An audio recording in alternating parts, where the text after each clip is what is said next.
wide world of sports is going on here? I want rustlers, cutthroats, murderers, bounty hunters, desperados, mugs, pugs, thugs, nitwits, halfwits, dimwits, vipers, snipers, con men, Indian agents, Mexican bandits, muggers, buggerers, bushwhackers, hornswagglers, horse thieves, bull dykes, train robbers, bank robbers, ass kickers, shit kickers, and Methodists! Could you repeat that, sir? You want to get high? Whoa, greetings, people of Earth, and welcome to the second show of Slam City. New show here on the third floor where we talk wrestling. What's up, Texas? See you right in there, man. What's up, Bubba? Where's the gridiron? Warming up Super Bowl Sunday next week, right here, live, play-by-play. Patriots Seahawks. From Levi Stadium, 45 minutes from where I'm sitting. It's in that direction. That's where it is. Yeah, we're here on Slam City. It would be nice to... I was going to hold off, but I was like, man, after yesterday's royal blunder, I thought I'd come on and see what everybody's thoughts are about, if you've seen it, anybody who saw the Royal Rumble yesterday. I did not. I followed it, watched highlights and stuff like that. Listened to Rasslin for Life, as they did the play-by-play. But for the most part, man, nothing but negativity. A lot of negative about the Royal Rumble. And I gotta agree. First of all, you got four matches. That's absolutely insanity to think that those people paid for 4 matches, built a stadium, paid $150 million or whatever to get them over there. And you put that on. I mean, again, no substance, no storylines. The ramp so long, but by the time the guy got to the fucking ring, it was time for the other guy to come out.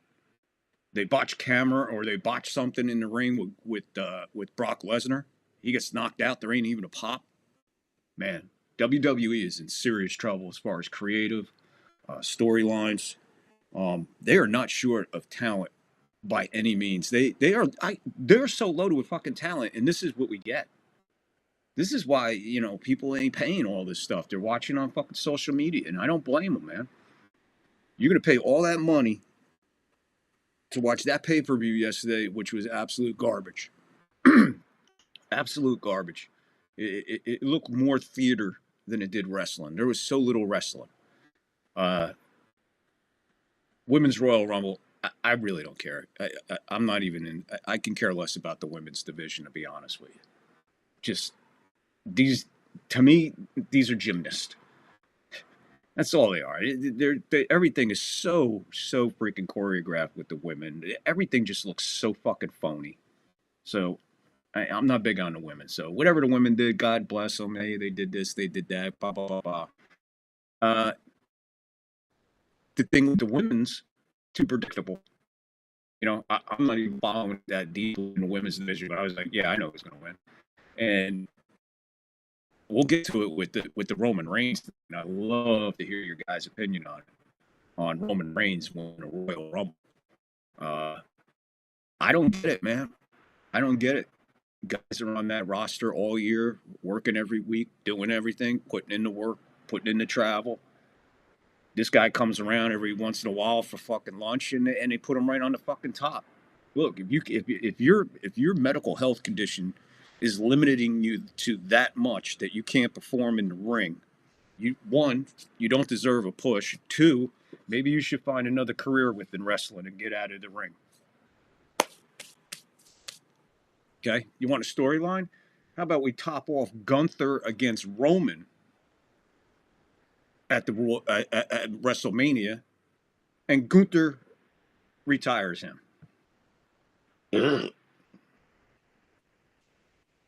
Let him retire Cena, AJ Styles, and then Gunther. Gunther retires Roman Reigns, so he'll add. Oh, and I forgot who else? Goldberg. So Goldberg, Cena, AJ, and then Roman Reigns. That would be 4 that Gunther is retired. Makes her a great storyline. Again, if it's his health, I get it. All right, whatever. But if it's his health, why are you putting him on? Why you put him at the top? What's up, John? John the Beagle Dad. What's up, buddy? Why are you putting him at the top? You got. If I was on that roster, worked my ass off in that fucking Royal Rumble, knowing that he's gonna be fucking, he's winning it. You got to sit back and go, what the fuck am I doing here? You know, it just makes no sense, and there's no way anybody's going to tell me that locker room wasn't a little salty yesterday about that decision to go with Roman Reigns to main event WrestleMania again. I mean, the guy's here, what? How many times did he wrestle last year? How many times did Roman Reigns wrestle last year? 7? 8? Not even enough to fill one a month. It's not even like he's on a one match, 1 month schedule. Right? He doesn't even he doesn't do nothing on social media. He goes on Pat McAfee and totally contradicts what he did. Totally contradicts what he did. Oh, we're not promoting new talent. We're not getting the new talent over. Then when they came to you and say, "Hey Roman, we're going to put you over and send you to WrestleMania," why didn't you go? No. What about the new talent? Let's push somebody else there. I've been there. Let's give somebody else a try. No, he went, oh, okay, money. You know, and that's Triple H's fault. That's Stephanie's fault. That's Bruce Pritchard's fault. It's Michael P.S. Hayes' fault. And anybody else that's in that, what they call creative room. What are they creating in there? Non-creative? I mean, what goes on in that creative room that is leading to pay-per-views like that? First of all, you're out of the fucking country, so nobody in America could go watch it. You can't get on the fucking airplane and just fly to Saudi Arabia. First of all, look what kind of a country you're leading them to. And you're going to put every fucking American's at risk. Those people are fucking nuts over there. So I understand why Becky Lynch didn't want to go and hightailed it out of there as fast as she could after she did what she had to do. She didn't want to be there. She wanted to be home with her kids. That's why she said, she's done after this. I don't blame her, man. You're putting her on a fucking weird schedule. You don't push her. You don't do nothing for her. You just show her out there once in a while. But again, it's storyline. So what storyline do we get out of yesterday's Royal Rumble? If you think there's a storyline developing or you've seen something, let me know. Get in the live chat, let me know. Hit the like, hit the sub, hit the follow. Keep the show rolling. We're heading to 150. Share us out. Let your friends know. We're hooked up to a new program here, and I think it's going to bring in a pretty good audience here. Yeah, they like redheads. Yeah, they do. Right? Lita was my favorite redhead. But yeah, so all right, let's get to what was the opening match. What was the opening match? The opening match was the women's. All right, it's blah blah blah blah blah. That's over. Now we get to the first match was Drew McIntyre and Sami Zayn.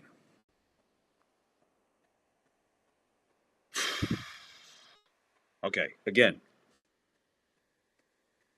there were spots in that match that were pop-worthy for the creative team in the back room. Pop-worthy. However, the Saudi crowd, dead. They weren't digging the Drew and Sammy. They just weren't. And I mean, I don't blame them. You're shoving Sami Zayn down our throat. Sick of it. Guy looks homeless. All right.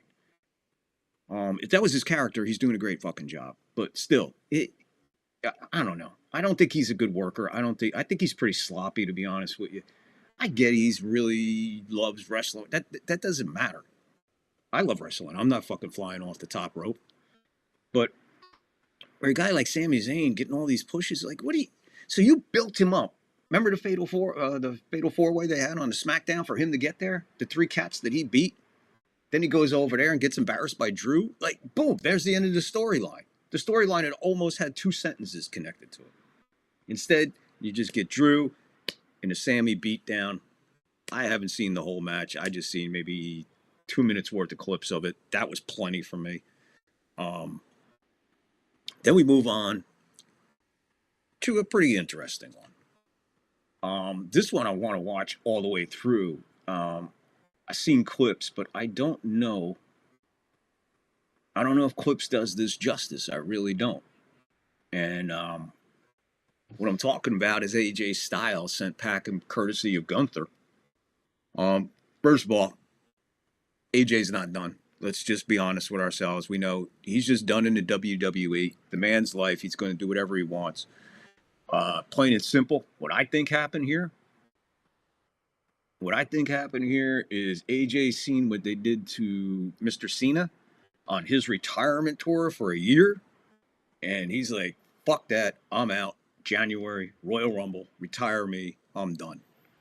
I really can't blame him. I don't know why he's retiring. I really don't know. I'm starting to think maybe this guy just has some kind of physical or health issue or something.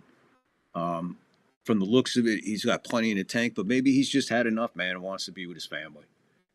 But don't think for 1 second that AJ Styles has done wrestling for the year. You won't see him. He's going to have his own goodbye tour, and everybody is pointing towards TNA for him to finish it up because that's where he started. From where he started in TNA, where TNA is now, man, that's a long fucking journey. That's a long fucking journey for AJ Styles, and he's, like I said, he's still relatively young. He started to take his gloves off and lay him in the ring. That would be his thing. We've seen Cena take his shoes off and leave his wristbands. We've seen the Taker leave the hat. We see it. That says done. When you do that, that is a wrestler's pretty much like a wrestler's creed. That done. No more after that. So any chance of a storyline coming with AJ not being retired by the way he lost the match, this, that, and the other thing, forget it, because there's no storylines at all in the WWE. The Juggalo wrestling with Vince Russo at the head of the creative now is phenomenal. It's a phenomenal show. It's great rating, very creative, storyline everywhere, and it's very entertaining, and it's free on YouTube every night at 7:00. You know, it's kind of your ECW meets Ringling Brothers. I don't know how else to put it, but that's pretty much where that's at. But yeah, so AJ Styles going out again. I'm not really sure what it's like or what he's thinking about. I should say, I'm not sure what he's thinking. Don't want to get in his head, but when I see a guy do something like that, and a lot of the wrestling community is like, really? But then again, on the other side of the coin, guys are saying, you know, AJ's young, he's going to do it his way, and I think what he's seen, what happened with Cena, was definitely, nah, that's not for me, man. I can't do that shit.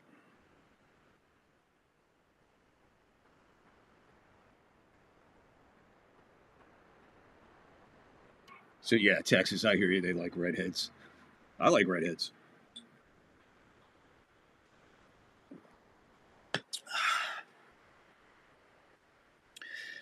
But then again, whatever. So yeah, so the AJ Styles Gunther match, I'd love to see it. I'm sure it was a no pun intended as far as AJ Styles goes. I'm sure it was a phenomenal setting, work, match, everything. I saw the tap out and everything. Well, he really didn't tap out. He pulled a Stone Cold. He pulled a Stone Cold, which was cool. Never gave up. Just passed the fuck out. That's how Stone Cold did it against Bret Hart. And it was kind of cool to see them kind of go back to that old, well, he really didn't tap out. He passed out. There's a big difference between tapping out and passing out. One, tapping out means fucking done. I want to continue to breathe right now. And passing out means you've gone down with a fight. Gone with a fight. So you can keep that in the back of your mind as far as storyline, but forget about it because it's the WWE. So they're not even going to go down that line. I mean, there was chances there that they could still continue with him based on the premise of like the Stone Cold. I never gave up. I passed the fuck out. So, on what was that, WrestleMania 17, I believe, Bret Hart and Cole in the I Quit.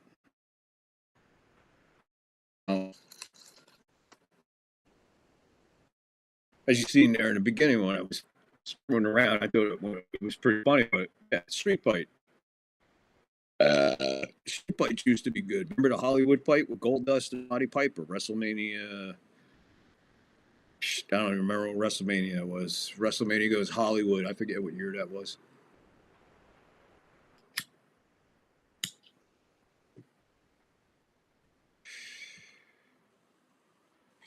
But anyway, I want to check something real quick because I did.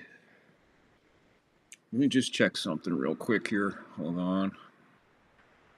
I know I should have did this before I went on the air, but I forgot. Okay. All right, just wanted to double check my email because I did send out a couple invites, but they were not sure if they were going to be able to make it, and it's looking like they're not going to be able to make it, which is a complete and total bummer. But anyway, yeah, street fight. We haven't seen a good old street fight. We what was it? Steven Regal and Fit Finlay in the what was that? The Belfast Brawl. Good Lord, that was insane. What was that? That was WCW. That wasn't a Halloween Havoc. It's probably a Stampede or a Starcade, maybe one of them. But that was a great match. You never seen that one? Go back and look for that one. Fit Finlay and Steven Regal. As a matter of fact, anything with Steven Regal is awesome. I love Steven Regal. I just love that guy. It's just something about Steven Regal that just was like, yo, what a fucking prick. But yet, he's probably a really nice guy behind this fucking. And they said it. Yeah, he is. He's a very sweet man, but he's been through a lot. I mean, how many guys grow up around age 12, bare knuckle fighting in back alleys and in Britain somewhere, making a living so you can feed your family at 12. You're knocking fucking guys out at 12 years old, bare knuckle. Steven Regal's an intense, incredible story. Really, if you don't know the story of Steven Regal, definitely look into it. I was running around with ideas and everything for the show, and of course, please submit your questions and everything through the email. Get in the live chat, put it up, whatever. But I think what we're going to add to this show, I think we're going to add a spotlight. And what I mean by a spotlight, we're going to spotlight a wrestler, and we'll run down his career and we'll talk about him. And we'll start, from back in the day, because this is what it's about. It's about the vintage. It's about the vintage years and everything else. So when we come here on Slam City, we discuss yesterday, today, and tomorrow as far as the future of wrestling. Let me see. Yeah, they like redheads. 13, I think. Oh, next week they probably got extra matches with the Divas, if you know what I mean. Yeah, I know what you mean, Texas.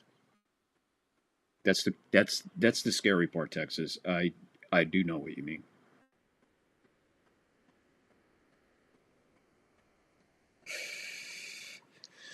But anyway, I can see the eye is filling up there, man. So get in, hit the like, hit the follow, hit the sub. So moving on, because we covered the women's real quick. There's really nothing much to talk about with Drew and Sammy. And Gunther and AJ is what it is. It's just a big giant question mark at the end of AJ's career in the WWE. Seems like that happens a lot with people leaving one way or another.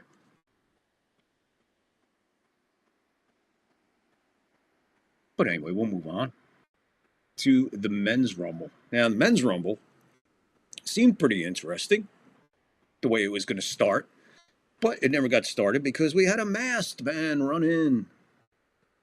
Who's the masked man? Is it Jericho? No, Jericho can't move that fast anymore. And besides, he's on tour with his band Fozzy.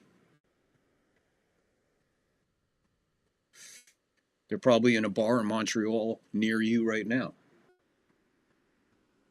Jericho's coming from all the way the wind's blowing. He'll be here in March to set up for a WrestleMania. So hold on to your Jericho tights. He'll be coming sometime around March, probably. So that's what we got there. Now, who's the masked man? We didn't we just do this masked man at the freaking the other fucking pay-per-view? Climbing over the fucking cage, doing his thing and all that other shit. And the Hooded Man turned out to be who? Austin Theory. All right, there you go. Who's the only guy that wasn't allowed in? Finn? Guy looked a little small. I mean, Finn's a little smaller. That guy looked a little bit bigger than Finn. So scratch out Finn. Scratch out Theory. So the other one they leave out there is Seth. Because of this curb stomp.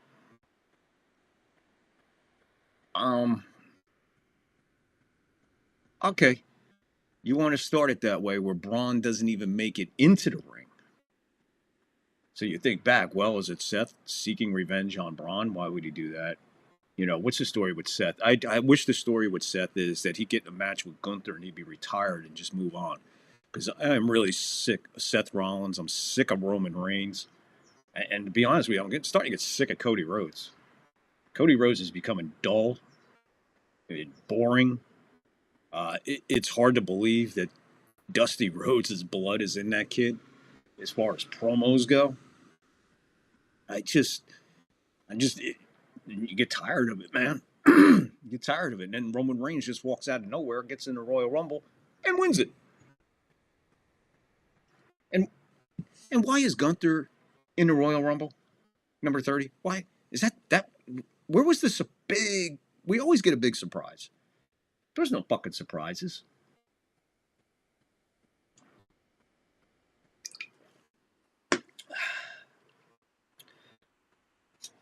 The only surprise was that there was no surprises. I don't get it. I really, really don't get it. I mean, my thoughts on the Masked Man. I mean, I don't know how many times you're going to do this, but if you're going to do that, you want to open the Royal Rumble like that, where Bronson, like I said, doesn't get in and everything, that's fine. But can we maybe talk about it a little bit through the rest of the Royal Rumble? Who is that Masked Man? Well, put a camera in the back, looking for him. Have a couple guys in the back running around with the wires and the camera trying to find him, you know, POV fucking kind of thing. Nothing. Guy comes out, attacks Bronson, boom, back to the dressing room goes Braun, back to the dressing room goes Heyman. Nice payday for Braun. He didn't even have to fucking work up a sweat. Didn't even get to the ring. Didn't even get to the ring. So, with that being said, so the rule back in the old Royal Rumble, if you didn't make it in because you were attacked, you could still enter. You could still enter. But what's he do? Throws him in to be thrown back out? I mean, what are we fucking doing here?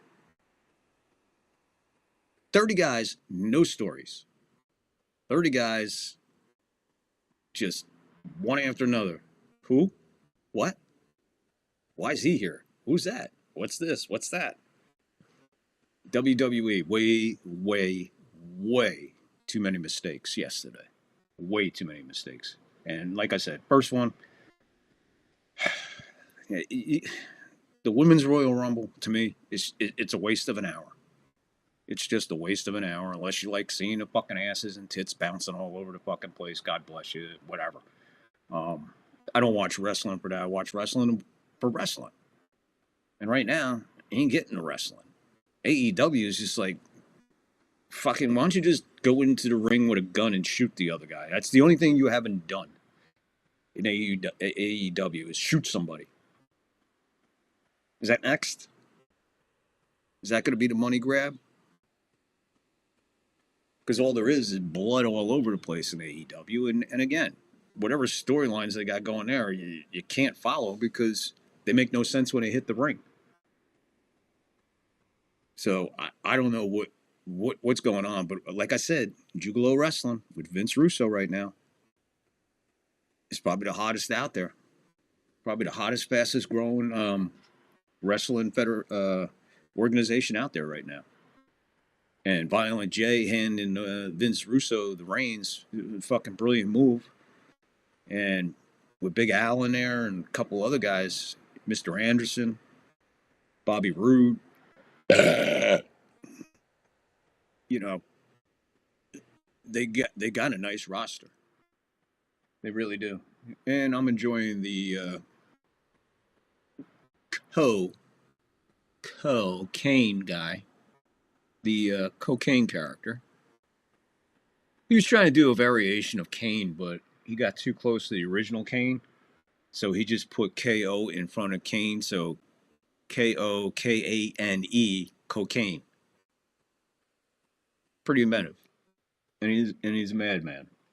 And he looks like he's on fucking cocaine.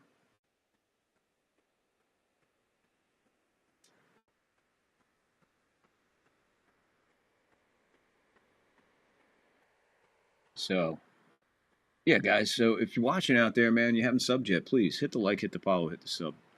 And let's get rocking. Get in the live chat and let's talk some wrestling. Get her going, my friends. Get her going. So, the Royal Rumble plays out.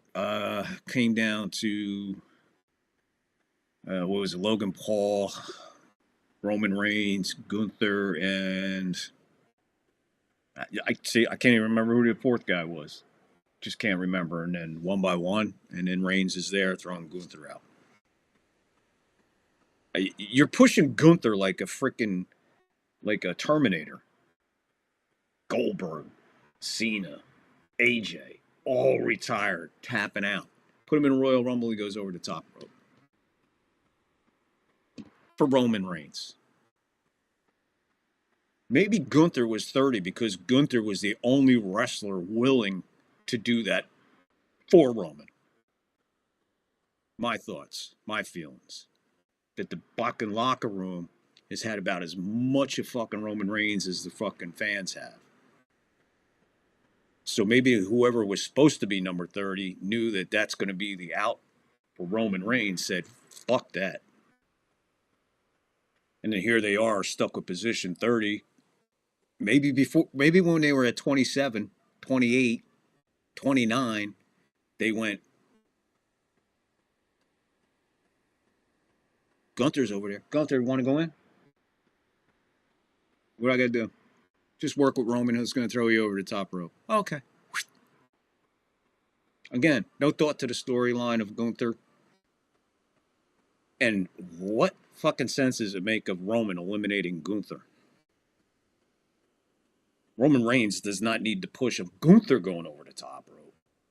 How about maybe Jay? Or even Logan? Or give us something. Give us something to stand on and go, wow. Nah. Royal Blunder City, WWE. It's a shame that they've lost their path. And just going for the buck, not even paying attention to creativity, not even paying attention to storylines, not paying attention to character development. And I gotta be honest with you, man, a lot of the highlights and shit I've been seeing lately, these guys are working stiff, man. They're working really stiff. Half of the guys ain't even selling. Ain't even selling, man. You gotta sell in wrestling or else it doesn't work. And right now, that's WWE's other problem. WWE's got some issues. They really do. The Unreal show or whatever the fuck it is, I mean, that's a fucking joke. I mean, that's absolutely ridiculous. But, you know, everybody's like, maybe if Vince comes back.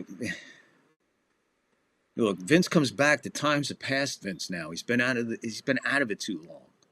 He comes back in. He's going to rely on the old days to try to bring it back. And guys up there, probably wouldn't have enough time to do it. That's why he left it to Triple H, man. Triple H, you're supposed to be this fucking glorified fucking wrestling god, and this is what you give us? Trash, Triple H, trash, man, trash, bro. Absolutely fucking disgusting. Absolutely disgusting. And then when you talk about their production yesterday, which was really sloppy too, a lot of things were missed, bad angles and stuff. But the most one everybody's talking about is Brock's exit from the Royal Rumble over the top rope. Cody and LA Knight, I believe, took him out. And what's up, Angus? How are you, brother? Thanks for coming in. I think it was LA Knight and Cody that eliminated Brock while yeet is coming down. So much yeeting that the camera missed fucking Brock going out. Crowd missed Brock going out because they're all looking at this fucking yeet. What are we fucking doing, guys? What are we doing? Yeet? What the fuck? Yeet? You talk about taglines and phrases like that, like that's the bottom line because Stone Cold said so, or shut your mouth and know your role. You know what I'm talking about, and they give us yeet. I mean, that's worse than yes for Daniel Bryan. You know what I did like? I liked the what with Stone Cold. The what every time, man, that was insane. Every time, didn't matter who was in the freaking ring. Every time they said something, what? I mean, yeet, and what the hell is yeet? What are we doing? What is that supposed to be?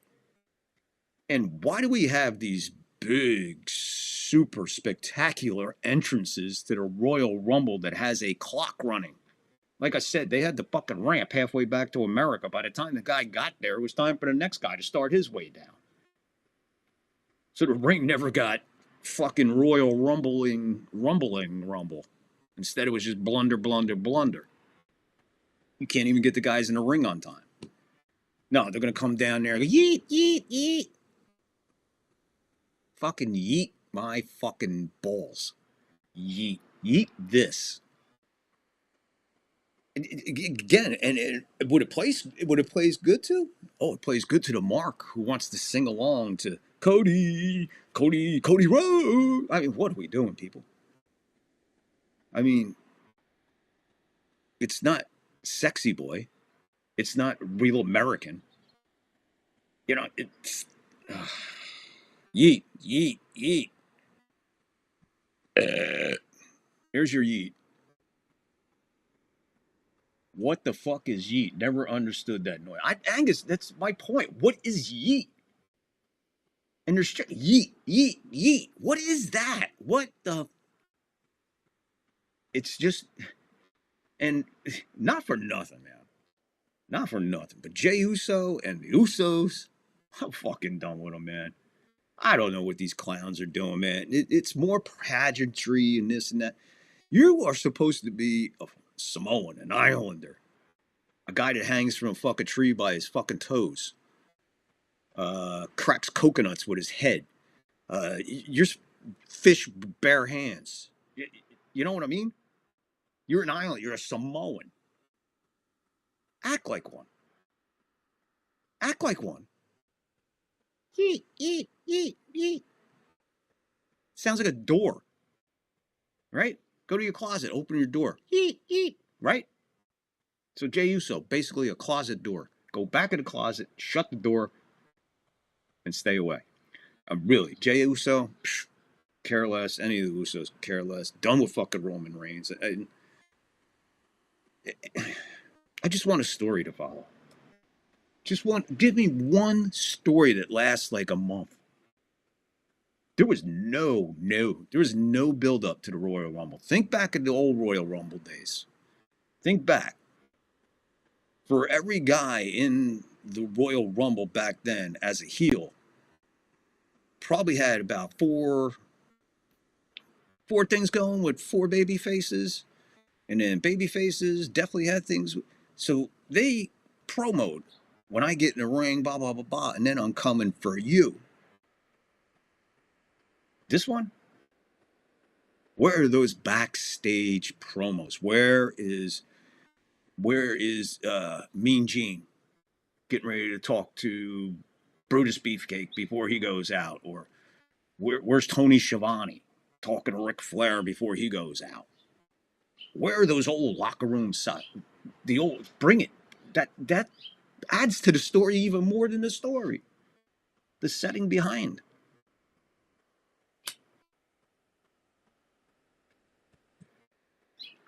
Totally destroying a sport that I love. Yeah, I call it a sport. You want to call it sports entertainment? That's fine. To me, sports. Those motherfuckers are athletes. And if they're athletes, it's a sport. I don't care about all this choreographed shit. Go out there and get body slammed by one of these guys. You ever been in a figure four leg lock? Holy fuck. Holy fuck.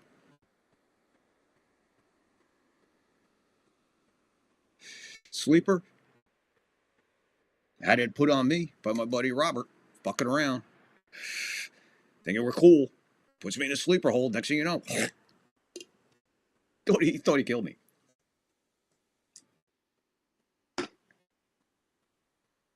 So all that being said, the argument stands. 2025, as far as the WWE was concerned, was trash. And then you start off the new year with the royal blunder, rolling right into 26 again. Forget it, guys. No storylines, no creative. We're not going to develop characters, so forget about it. We're not developing new talent, like Roman Reigns said, and then he contradicts himself and wins the Royal Rumble. He was right on Pat McAfee. It's out there. Find a clip and look at it. Roman Reigns, yeah, I'm a little upset that we're not producing new. You had no problem fucking winning the Royal Rumble. That was the perfect opportunity for you to stand up for something you believe in, Roman Reigns. Instead, you dropped the ball so you could pick up your pen and sign the check. So enjoy your fucking money. Have fun. See you at WrestleMania for another boring fucking match. I don't know who they're going to put him in a ring with. Right? Well, you got CM Punk. Is that where we're going? Roman Reigns and CM Punk?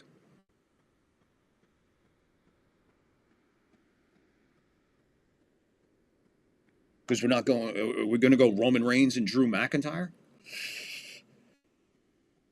Which would be better than Roman Reigns against CM Punk, in my opinion.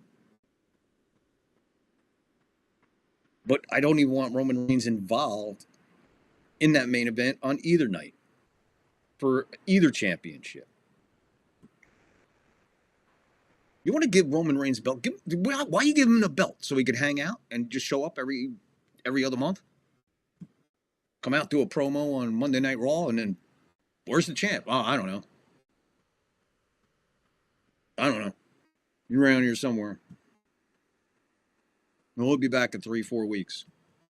Guys, the proof is in the pudding. Just look what they did to fucking John Cena. That was one of the most disgusting final tours for that man, everything that he did for fucking wrestling, that's what you do. That's what you do. And then you have him tap out in front of kids that he invited from Make-A-Wish. Slogan, never give up. With a smile.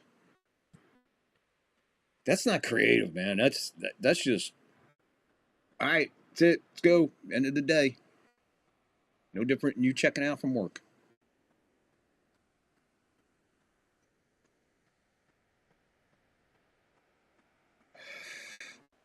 Angus, that is a what the fuck moment.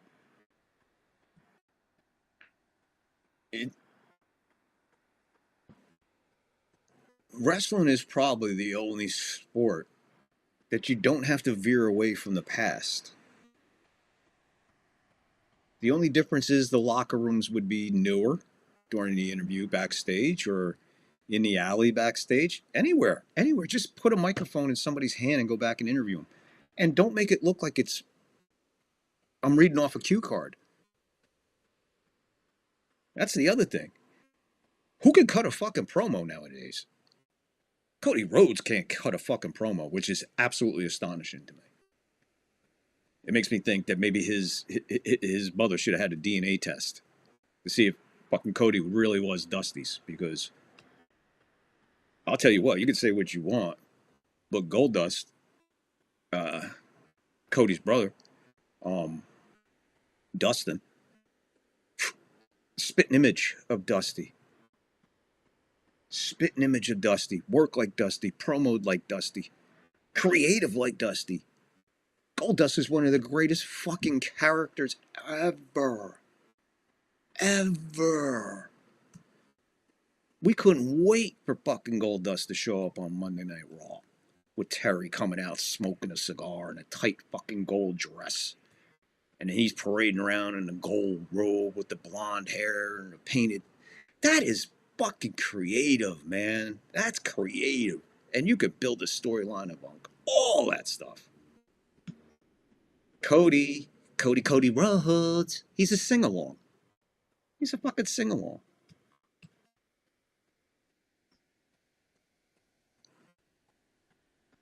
It burns me, man. I hate to talk about the guy like that, but fuck, proof is right there, man.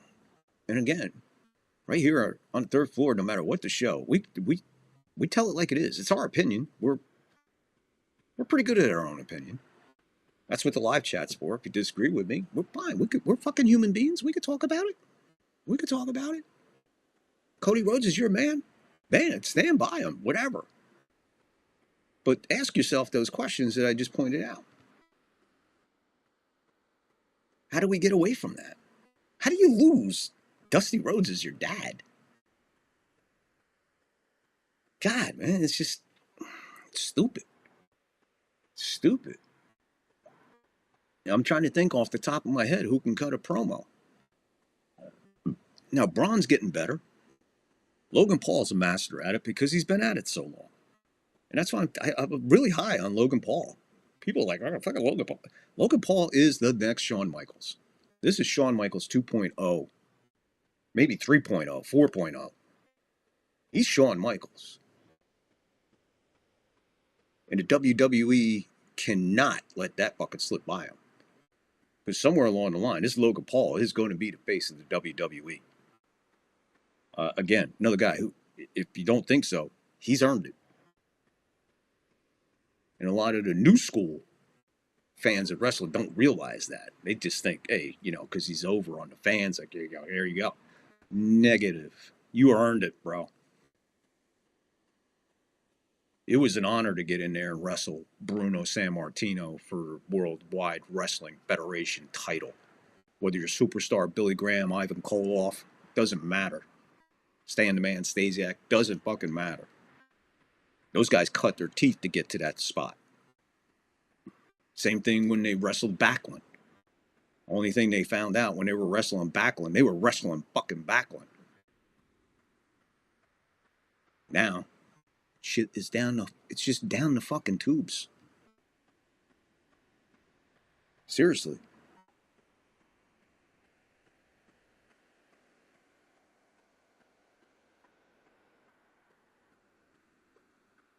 Oh, man.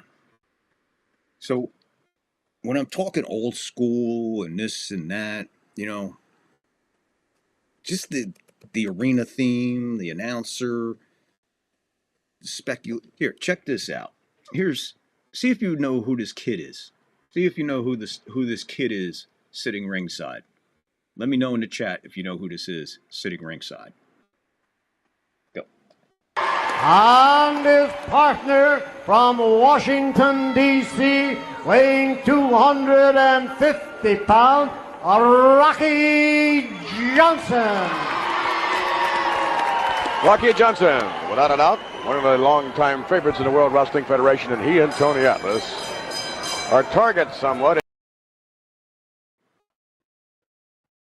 Recognize it? Recognize that kid? I'll give you 12 seconds to figure out who that was. In the meantime, I knew this guy personally. People think I'm a little hot-headed. Do you think it's the flames? People think I'm excitable. Do you think it's the Slim Jim? You need a little excitement? Snap into a Slim Jim. My man, the beast from the East, Bam Bam Bigelow. That's probably going to be our first spotlight because I know so much about him. Texas, The Rock. Yes, that was a very, very young Rock watching his dad, Rocky Johnson, in the ring with Tony Atlas, Mr. USA, by the way. Absolute classic, man. First black tag team champs. It's just the way it is, man.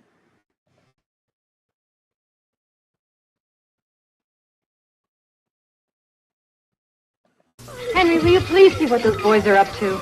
Introducing WWF Wrestling Buddies. Wrestling Buddies from Tonka. Punk 'em, bop 'em. Wrestling Buddies are looking for action. Hey, fellas, what's going on? Nothing, Dad. Drop kick! Who do you think you are? That's Hulk Hogan! Wrestling Buddies want to be your buddies. Henry, what's going on up there? Nothing, dear. WWF Wrestling Buddies, new from Tonka. Each sold separately.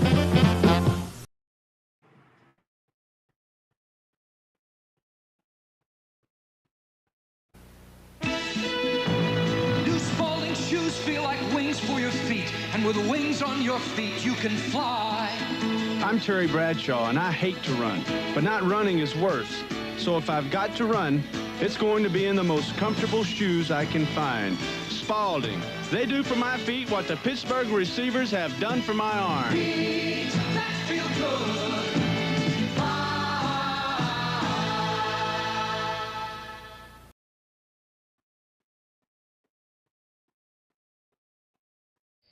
I want rustlers, cutthroats, murderers, bounty hunters, desperados, mugs, pugs, thugs, nitwits, halfwits, dimwits, vipers, snipers, con men, Indian agents, Mexican bandits, muggers, burglars, bushwhackers, hornswagglers, horse thieves, bull dykes, train robbers, bank robbers, ass kickers, shit kickers, and Methodists! Could you repeat that, sir? You want to get high? What would Bam Bam would do to wrestling these days? Well, probably retired by now, Texas. Let's see, I'm 62. I think he was 4 years. See, he'd probably be around 66 right now, 67 maybe. He was a couple years older than me, maybe 5 years. Yeah, he'd be close to 70 right now, Texas. But if the demons didn't catch up with him that 1 year, man, it was a rough year for him. He lost a brother that year, and I think that's what sent him over, because he retreated to Florida to go live with his brother Toddy. And yeah, absolutely fucking tragic. But yeah, Texas right on it. The Rock.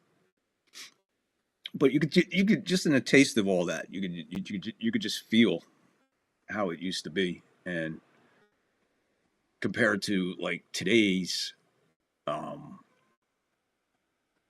today's wrestling and stuff like that. Because these guys, they had something back then. Here, check this guy out.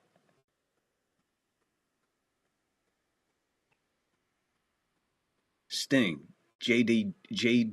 Dillon, in a tuxedo match. And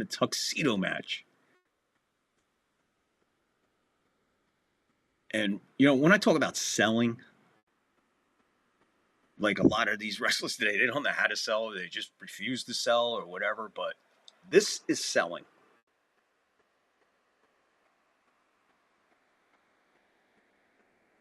That's selling. Look at that again.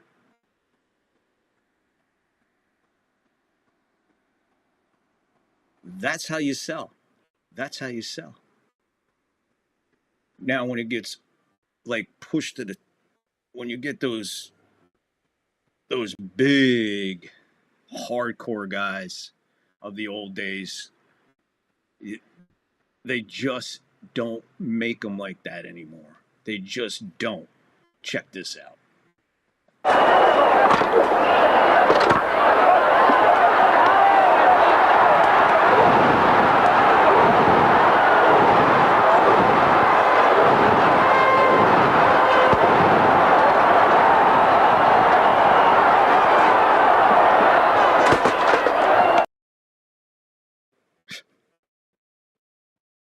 Whole different. That's Grizzly Adams against Bruiser Brody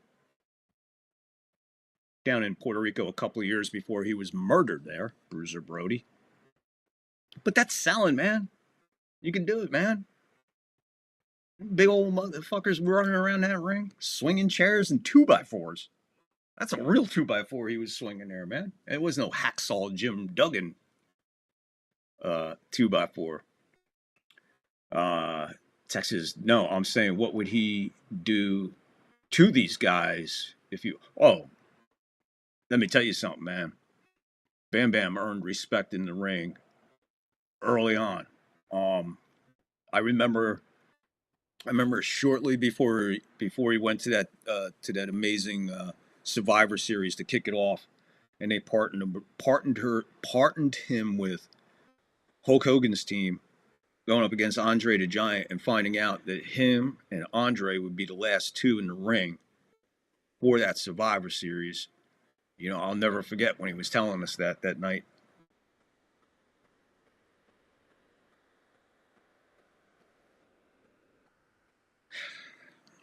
Sorry, he's, God, man. Yeah, if you fucking knew him, you'd be like I am right now, but I remember that. And we're all looking at him like, you know, he didn't tell us the finish, but he's like, I'm going to be in the ring with Andre the Giant, blah, blah, blah, blah.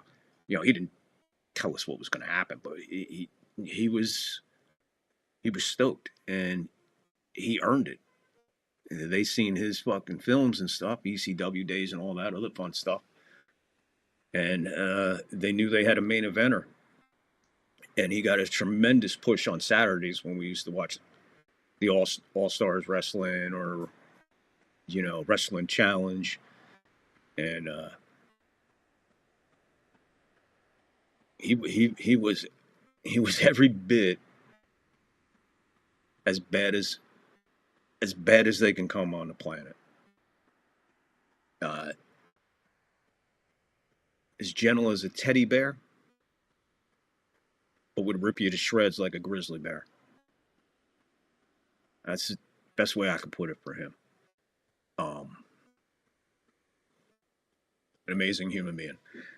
But no, Texas, he'd leave his mark. I'll tell you what, he would leave his mark. He probably would have been decorated. He probably would have got the push that he wanted, that he was working for, you know, to become a WWF champion. He did great work. Bam Bam was something very special in the, what's up, Yankee Kyle? What's up, buddy?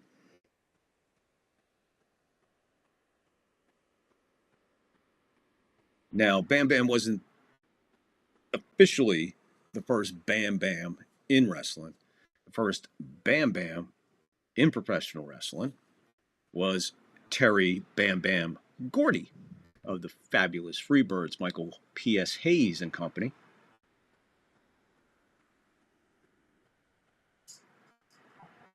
Yeah, you know,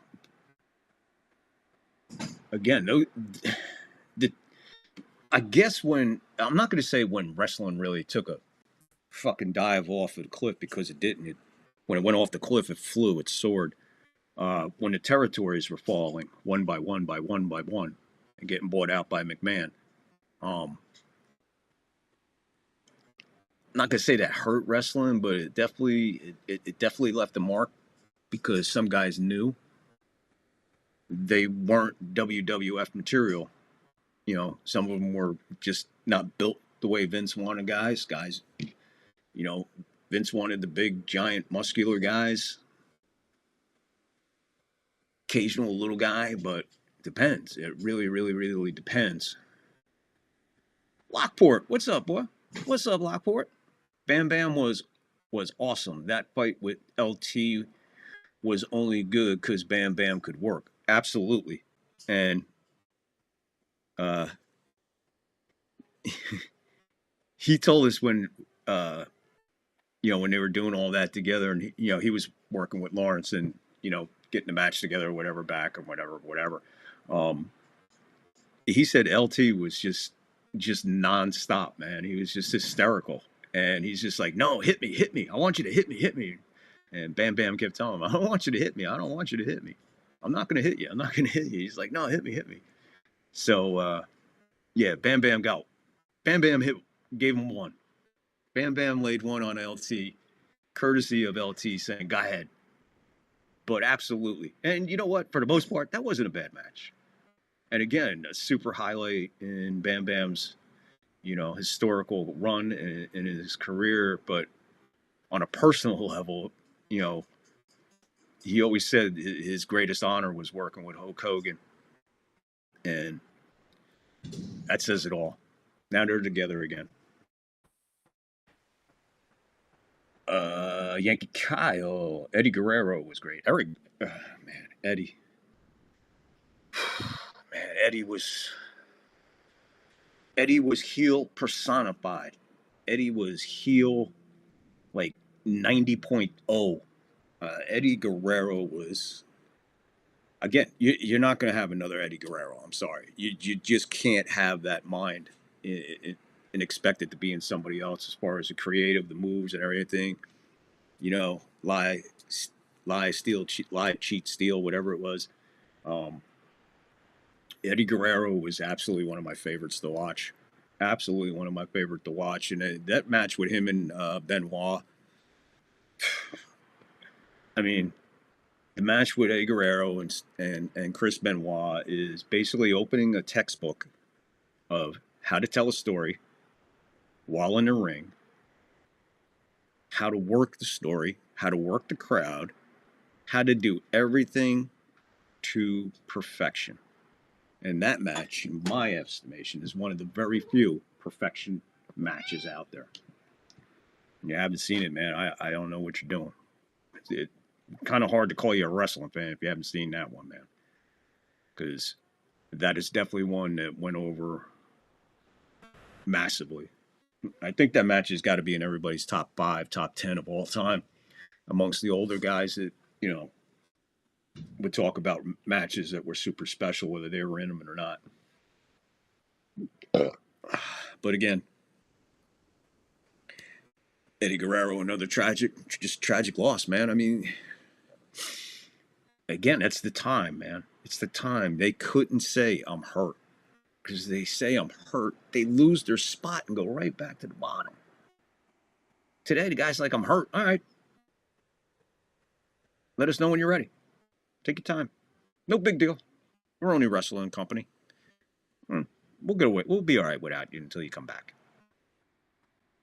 See, them guys couldn't do that, man. And that's why most of them are dead right now. That's why Mr. Perfect's dead. That's why Eddie's dead. That's why Chris is dead. I mean, that list goes on and on, man. Of the guys who just destroyed their bodies with pills and anything else they could do to get up in the morning, to go to bed, not feel pain. Physical pain. Forget the mental issue. Forget the mental part of it. Forget the mental part of it. That was just substituted with drugs on top of the other drugs.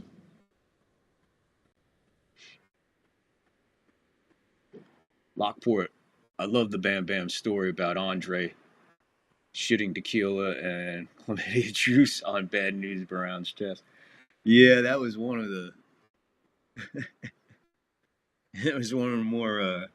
okay. That's good to know. That's a good story to know. But Bad News Brown pissed the Giant off, so the Giant shit on you. Well, they told you back in the day, don't piss Andre off. Don't piss Andre off, man. Hogan used to talk about WrestleMania 3. all the way up until the point where the 3 count was there. He's like, I don't know if he's really going to go through with this, if he's going to let me go over. And Andre let Hulk Hogan go over. Talk about a push. You slam Andre and pin him.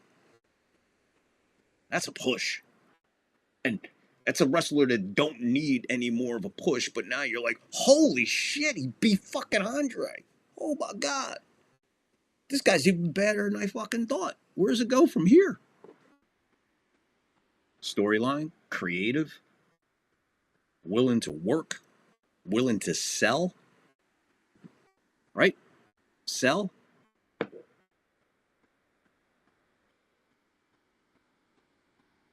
And by the way, anybody ever recognize that guy who's delivering that punch? I'll give you one more look at him. Who's the guy delivering the punch right here?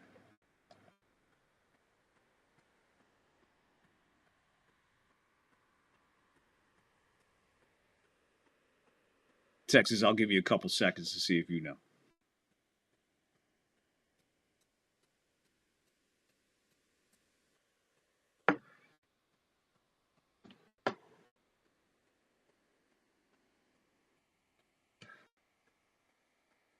Yeah, Andre took off to the locker room. Yeah, he had to wipe his ass.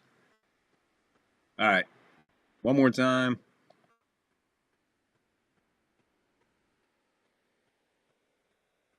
That is none other than Ron Simmons himself. Ron Simmons? Farouk. Damn. Damn. There's a catchphrase. There's a catchphrase. Better than yeet, yeet, yeet. Damn. Character, character, character, character. What? Here's the Luna. Say hi. Say hi. You want to say hi? Okay. She don't want to say hi. You want to lay down, please?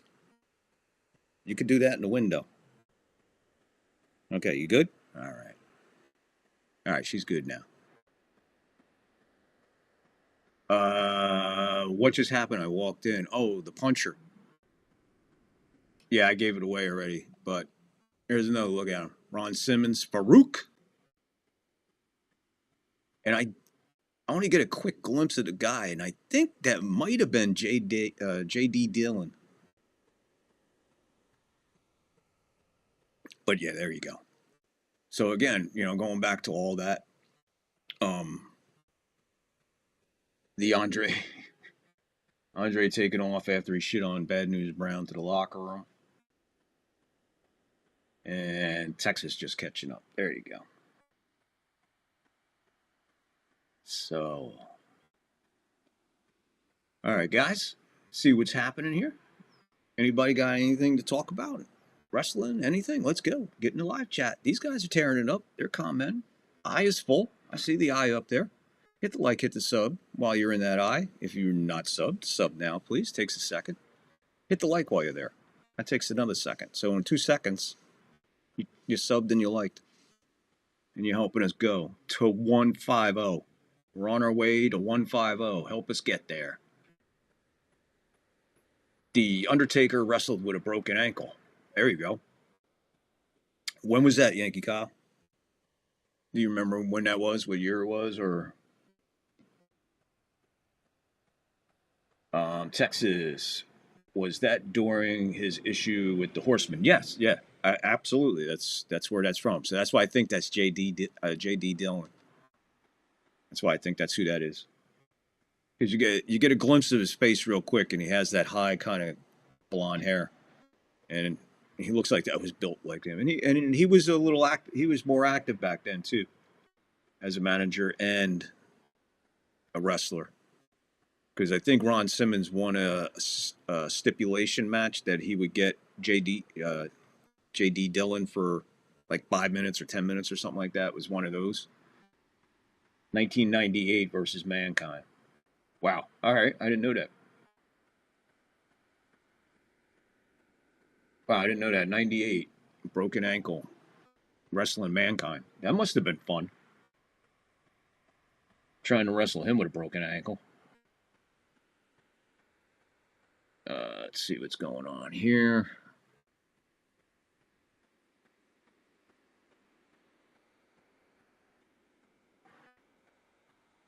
Trying to see what's going on.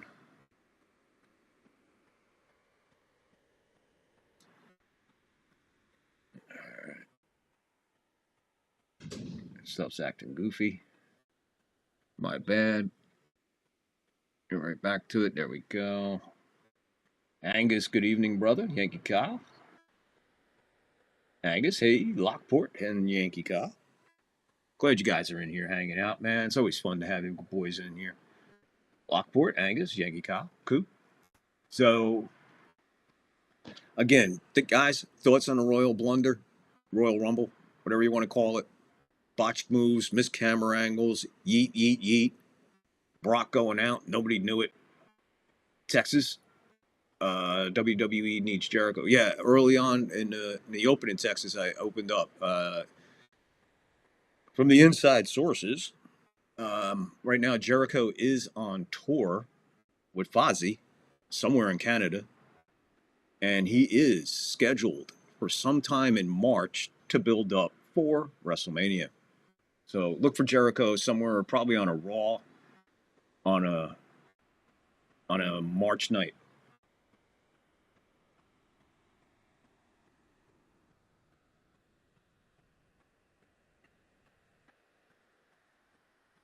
Royal Rumble was terrible.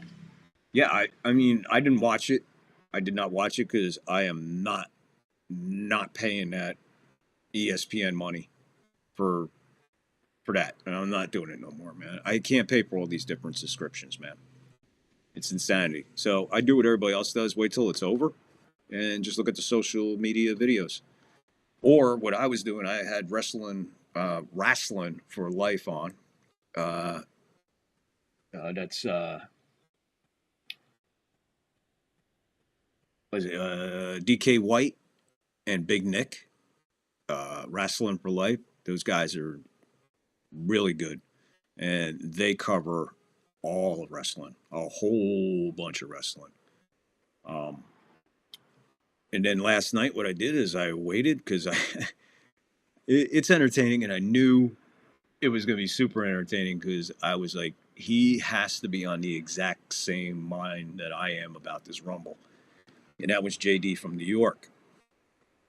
Now, JD from New York, you just have to understand him. You just have to get used to him. He's a little bit on the negative side, sort of, but entertaining-wise, yeah. But guy knows his shit. JD from New York knows his shit. He's been in this game for a long, long time doing reactions. So I respect what he has to say. So I listened to him last night. And, yeah, terrible. What are we doing? Storylines, creativity, just echoing the same things that I'm talking about. And that's basically what every fan is talking about right now. What are we fucking doing here?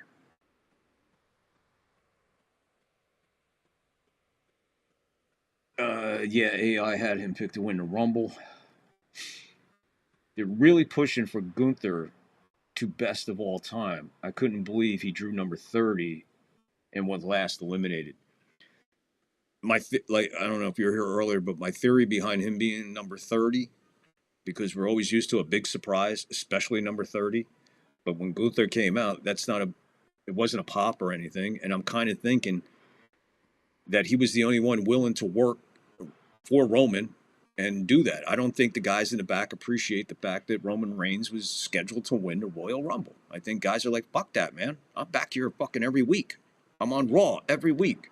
I'm doing something every week. I'm on the road every week. This guy's back in his fucking condo on a fucking island and just shows up every other month.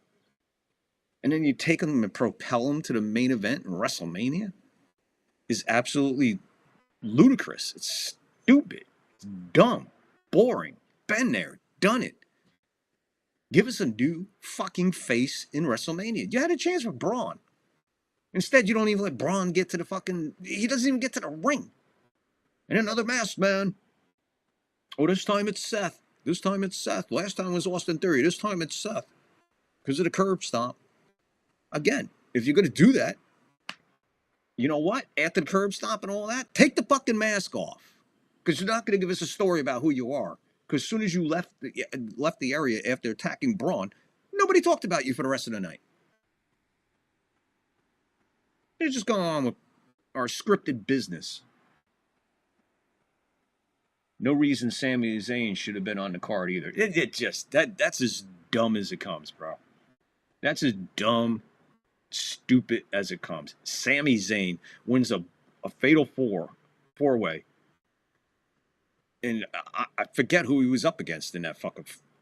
I forget who he was up against in the fatal four-way on the SmackDown before, the fucking Royal Rumble. For him to be in that position. Then he goes there and gets smoked by Drew. He doesn't even get the pop that everybody's telling. Oh, Sami Zayn is way over in Saudi Arabia. Way over in Saudi Arabia. That crowd was fucking dead. That crowd was dead all night. And that's because they had nothing to cheer about.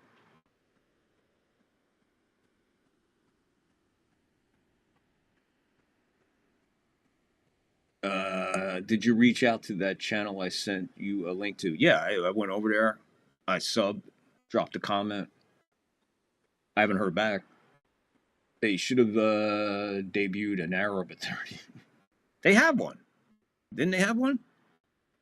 Isn't one of the guys that was there yesterday, he's from Saudi Arabia?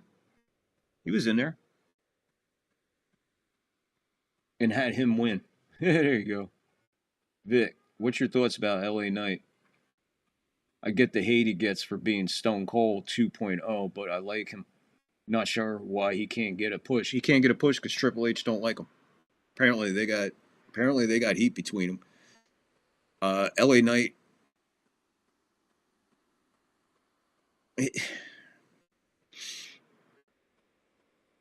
Again, great character. Let him go. Let him go. Let him do his thing.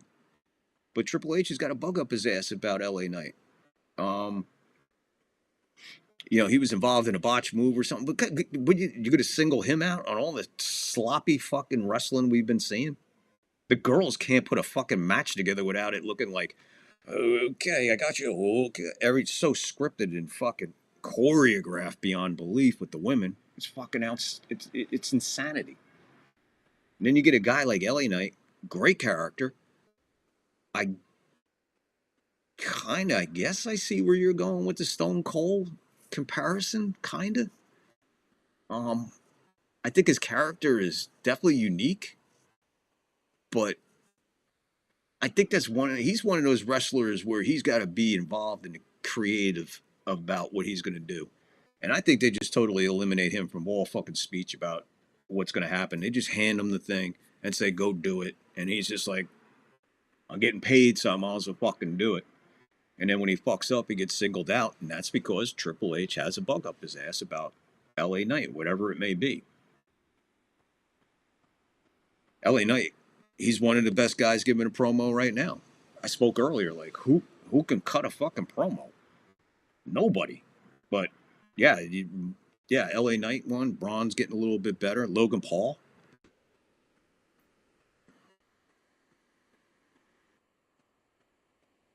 I don't know. I haven't watched wrestling in years. Well, there you go.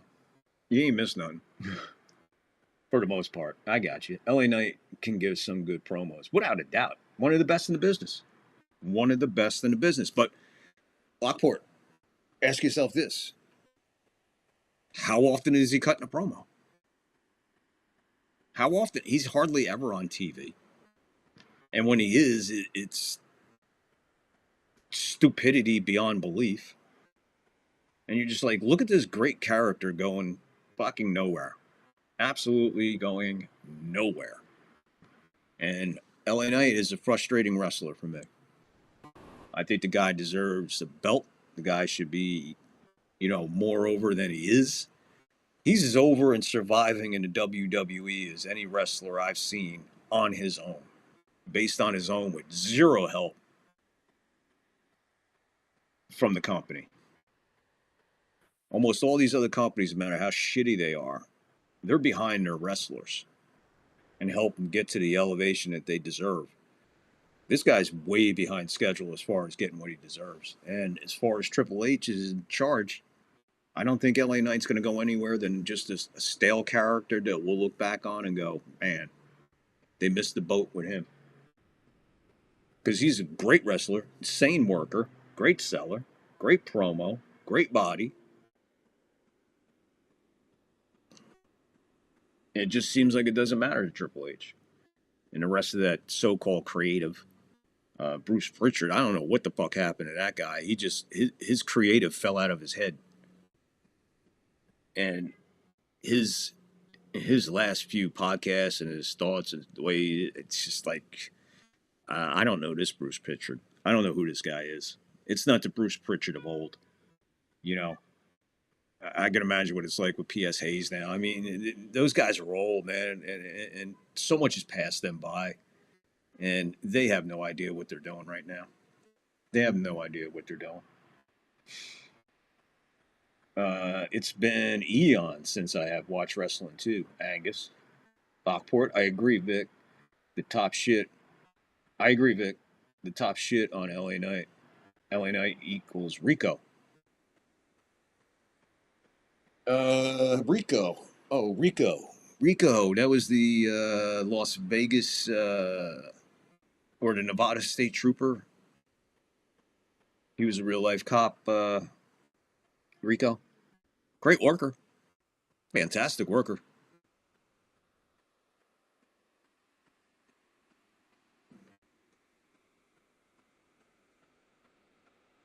But yeah, Lockport. So you do agree with me? It's not him. It's Triple H, and creative holding him way back, and that's a shame. Because again, that's a great talent sitting there. They have so much. The roster's loaded, and you're like, how could you not have a storyline out of this? Back in the old days in Royal Rumble, 30 guys, you had 60 storylines going into the match. You had combinations of all kinds of storylines going on throughout, leading up to the Royal Rumble. I'd like to go back to the real old days of the Royal Rumble. Back to like the bingo basket, where they stand there and they turn it, and you reach in and grab a ping pong ball with a number on it. Where's that at? Where's that at? Oh yeah, that's from way back. Yeah, but it'll still work today. Put a twist on it. But then again, if you're gonna have a Royal Rumble with 4 fucking matches, why even bother picking out 1 through 30? Might as well just send them out in alphabetical order. If you're gonna give us that finish, might as well put them out there in alphabetical order. I told you guys the other night on Friday night, they had the fucking golden opportunity to create a storyline when Adam Pearce put all the vision in. The vision should have been 1, 2, 3, and 4. So the first 4 guys into the Royal Rumble are all in the vision. That now we're like, well, where do you go here? But I think that's too complicated for what they call a creative team right now. If I could sit here a fucking half of a moron stoned, charged up on a Red Bull, coming up with these fucking storylines, how can these guys not, who get fucking 7, 8, 9 digit fucking paychecks every week?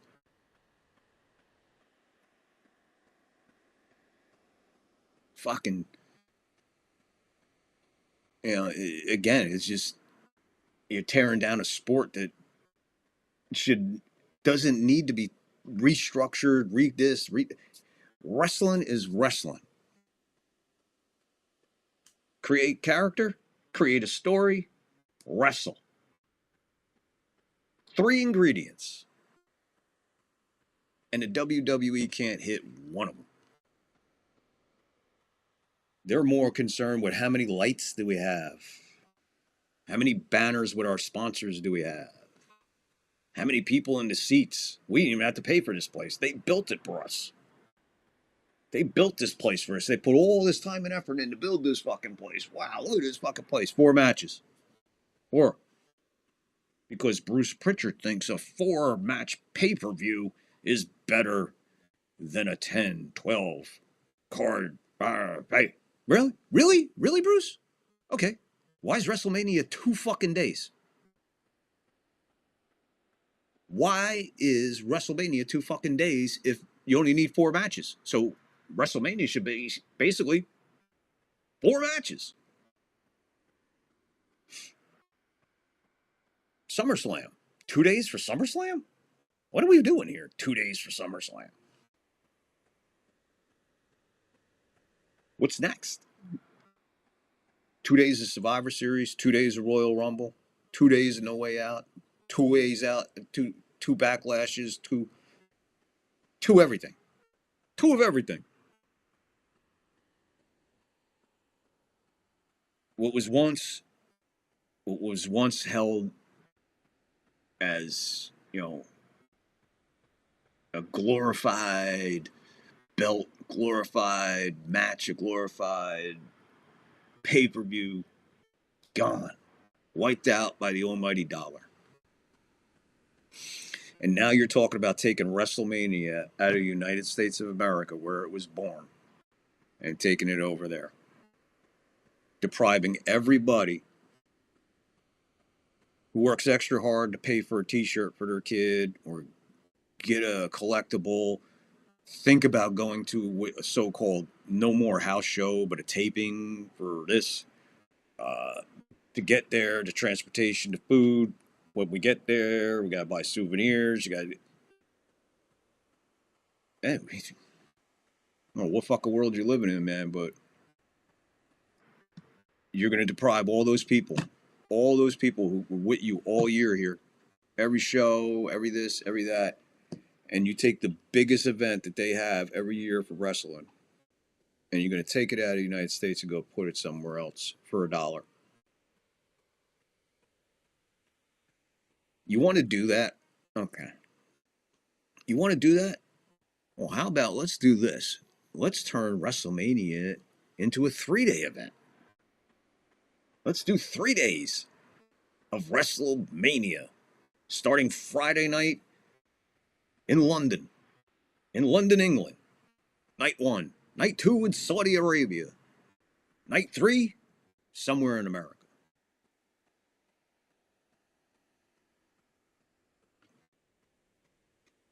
Yeah, is there any other way out of it? Only a matter of time before Super Bowls. The Super Bowl is in London. It's all about the buck nowadays. Lockport, I can assure you, no matter what the dollar number is on a Super Bowl, the Super Bowl will not leave the United States of America.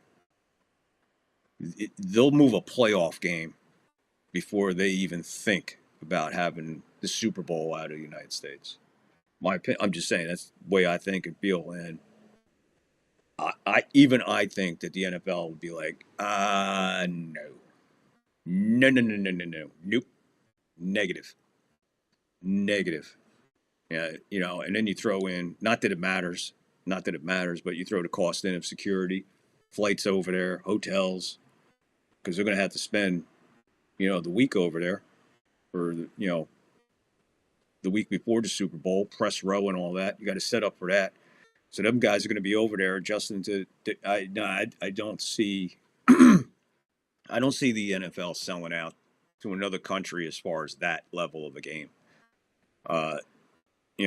It's bad enough that they're flying guys to down under there where T. Cullen and Anthony are for a game next year. I mean, that's insanity. You're not flying halfway around the globe. You're flying over well over half of the fucking globe to get there. But Super Bowl, nah, I don't think so.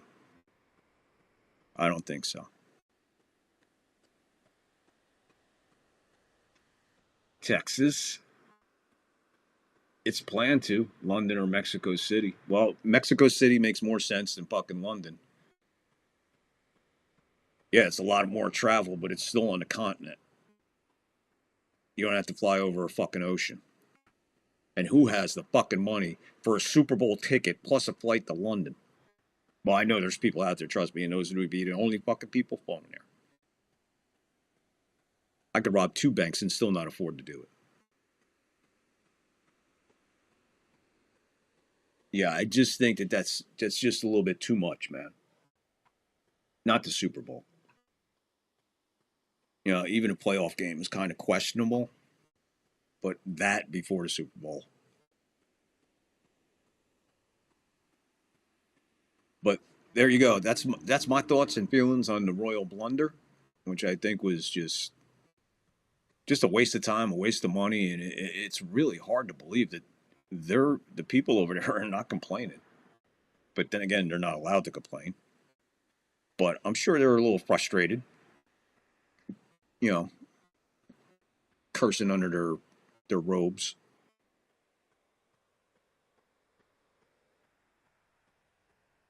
But yeah, well, the one thankful thing out of Royal Rumble, Royal Blunder, is Sami Zayn's not going to WrestleMania to main event. Thank God. It's bad enough we got Roman Reigns. And like I said, I don't know where they're going to go with Roman Reigns. I don't know if they're going Drew McIntyre or they're going to go CM Punk. So it'll be cool to see how that plays out. I'm not expecting a storyline to lead me in either direction because we probably won't see Roman Reigns until. No, he'll show up on Monday Night Raw because he won the Royal Rumble. And then we probably won't see him again until probably WrestleMania. No promos, no nothing. Just flat out. Roman Reigns won the Royal Rumble, showed up Monday Night Raw.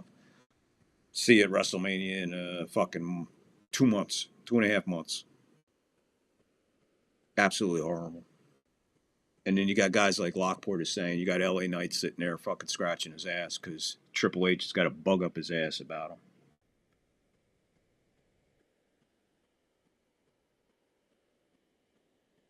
Oh, they are doing salami baloney at the WWE, I'm sure. Yeah, Tex. Probably not far off, my friend.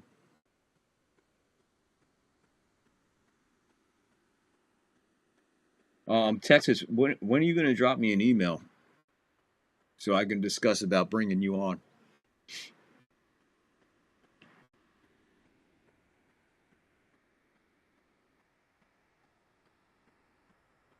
Yeah, so we got Monday Night Raw tomorrow. That should be interesting as the boys return home. Everybody's back in the United States, safe and sound, tucked away in their beds. We'll see what happens on Monday Night Raw. See where they go. See if something happened on the way back. Maybe they got fucking some kind of creative drug while they were over there. Like I said, we'll find out Monday night, and we shall see. But right now, that's exactly how I feel. My thoughts and feelings on all that stuff. You sent me one? When did you send me one? I haven't seen it.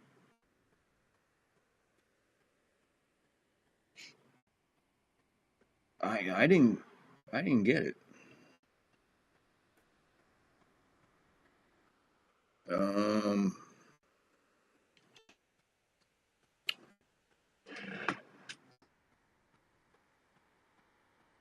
Fuck.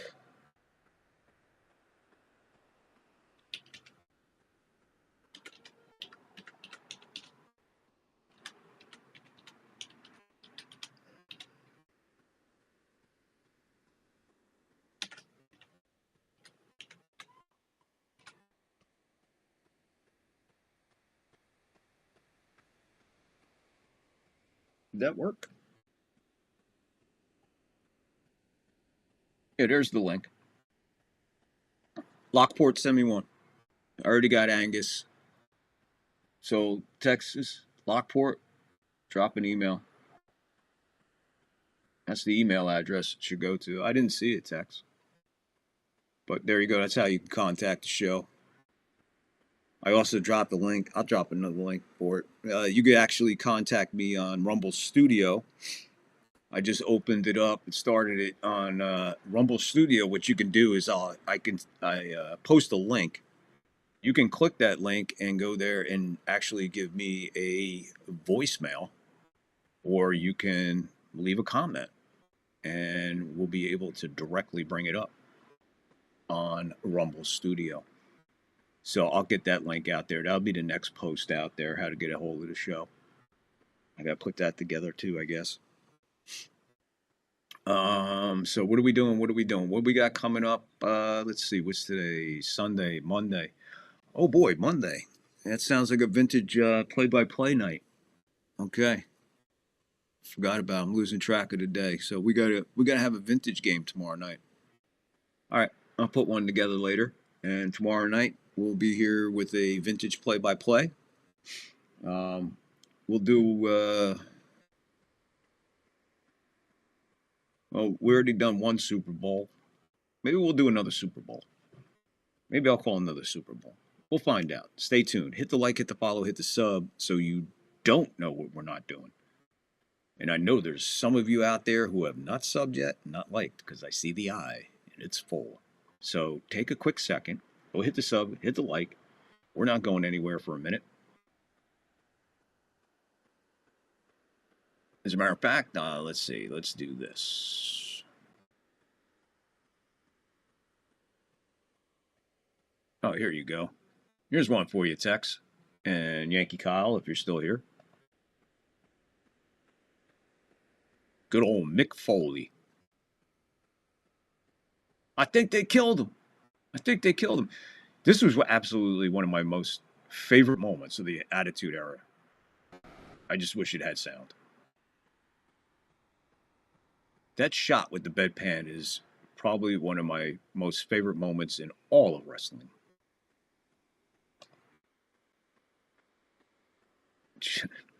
See? What a storyline. Fucking Stone Cold dressed as a fucking doctor. Going into Vince's room and beating the fuck out of him. God damn, man. They miss it. They miss it. Texas. He's dead. He's dead. He's dead. He's dead, Jim. Did I take that out? Yeah, I did.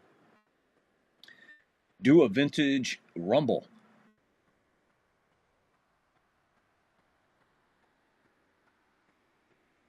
Yeah? Do a Rumble? Let's see. All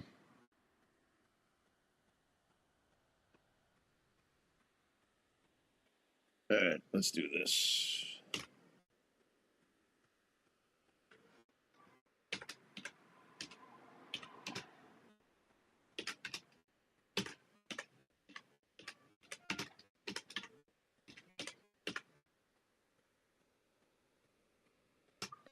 See if I can do this. No, I don't want to do that. Yeah, we'll do that.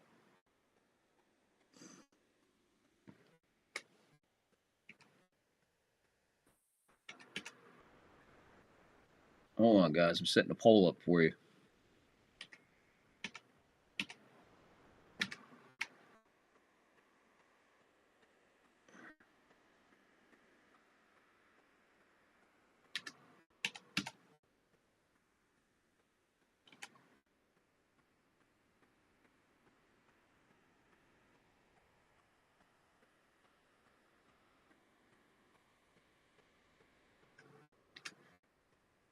You think they make these polls? There we go.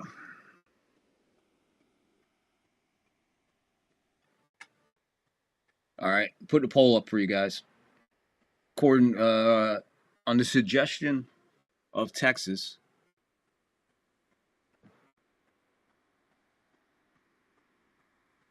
there's a poll for you guys. Go cast your vote on. Cast your vote on which Rumble. 92 looks like. I'll leave that up for a minute for people to check it out. Oops. All right, there's a couple votes going in, so I'm going to let that float for a minute. Get back over here. So get in the live chat right now. Guys in the eye. If you're not liked and not sub, you're not commenting, get in the live chat right now and at least answer the poll. While you're over there, hit the like and hit the sub. Help us grow to 150. Let's go.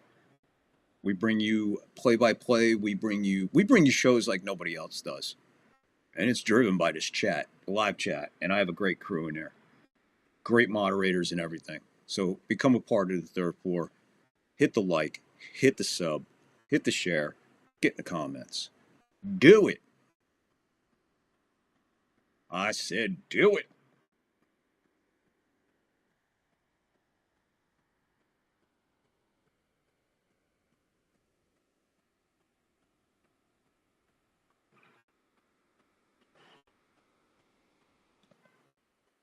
There you go. What do we got? Well, right now we got a tie. Right now we got a three-way tie, so we need a tiebreaker. As soon as we get the tiebreaker, we'll end the poll. But right now, yeah, right now it's tied. So somebody go in there and put in the deciding vote. Royal Rumble, 92, 97, or 2000. Pick a year and let's go. Pick a year and let's do this.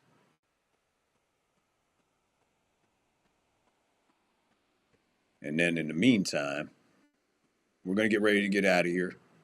Been a great show, another great Slam City, great live chat, great conversation, nice stroll down memory lane, talking about the old days of wrestling. Today's, I think I covered just about everything there was to cover in the Royal Blunder. Absolutely shitty job by the WWE, but what do you expect? We haven't seen anything out of them in at least the last 3, 4, I'll even go as far as 5 years. Luna is the tiebreaker? Okay, Luna's the tiebreaker. And I can't vote. I can't vote on my own poll.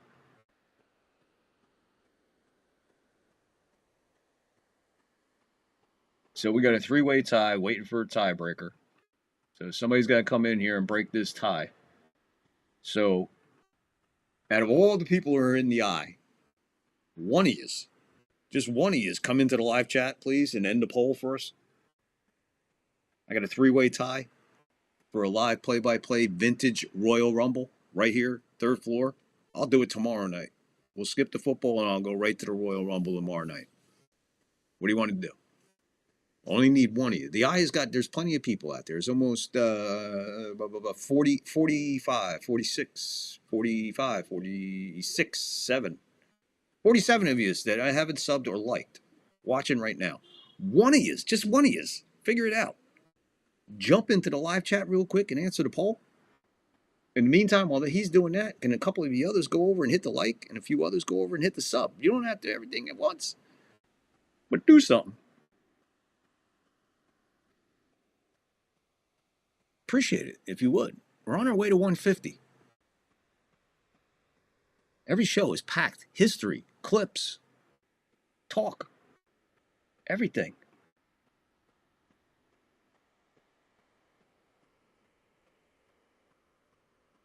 Spin a Coke bottle to determine.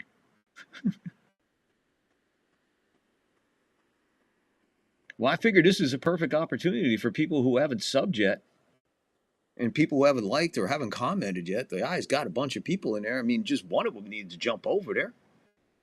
I think I did a great enough show. I've been on for an hour and 40 minutes talking nothing but wrestling, solid wrestling, good spin on wrestling, good conversation on wrestling, giving you some nice quick clips and breaking it down, showing you the guys in the old days and stuff like that, sharing my experiences with Bam Bam, and I'm on. I'm talking to the eye, not you regular guys. Come on, eye. Hit the like, hit the follow, hit the sub. We're on our way to 150 and then 200 and 250, 300, 350, 400, 450, 500. Long climb, but you can help us get there right now by hitting the like and the sub. Share.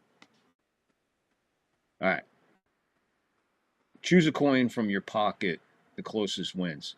Texas, I don't have fucking 2 nickels to rub together, let alone a coin in my pocket. The only thing in my pocket is air. Right now, I can't even get to my pockets. I can't get to my pocket because I got my lap full. I got pussy on the lap.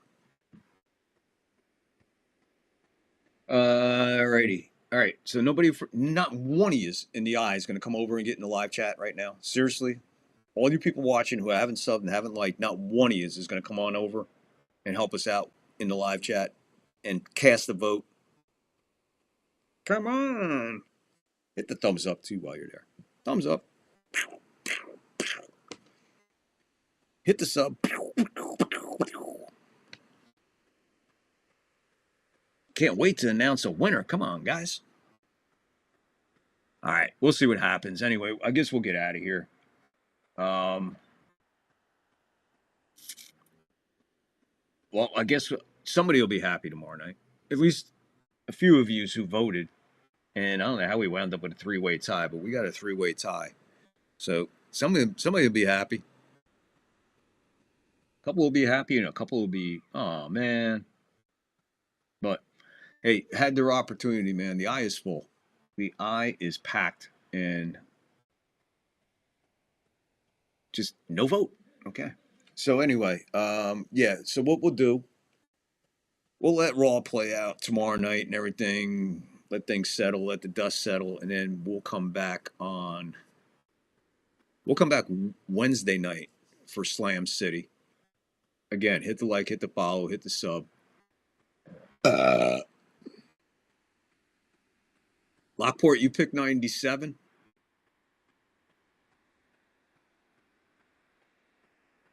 And Texas probably picked 2000. Angus, he picked 92. All right.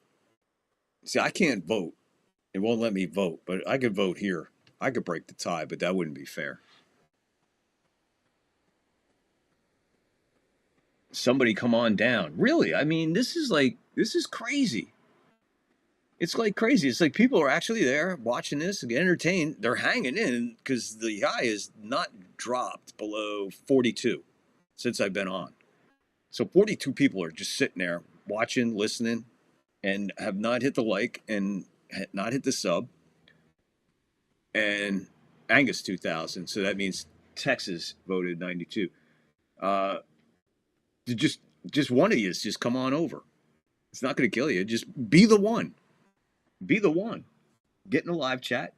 Click on the Royal Rumble choice. If you want to hear a Royal Rumble called live play-by-play right here, vintage play-by-play tomorrow night, 1992 Royal Rumble, 1997 Royal Rumble, or the year 2000 Royal Rumble. Right now we have a three-way tie. Somebody get the fuck over here and break the fucking tie. Jesus. 97 had the best finish, 92 had the best field, and 2000 had the best story leading up to the Royal Rumble and Mania. Exactly, Lockport. Did you hear what Lockport just said about those three selections to use watching in the eye? He just proved beyond a shadow of a doubt, I know what I'm fucking talking about. All right? I picked out three distinctive years for three distinctive reasons, and Lockport, being the guy he is, said, whoa, hey, that, and that. Exactly. That's what we give you here on the third floor. We don't pull fucking wool over your eyes. We're not fucking bullshitting you here. We call it like it is. Straight down. Boom. Honest thoughts and pure history. Not altered history. Pure history. And Lockport, you're absolutely right.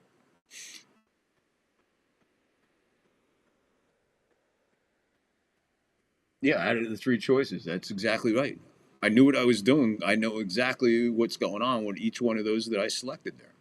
I'm just trying to prove to the people who are still growing in the eye, by the way, and not coming over and hitting the like and hitting the sub for some reason. We have, hey, to you out there on the eye watching, all 54 of you have not liked, not sub, 59 as I speak.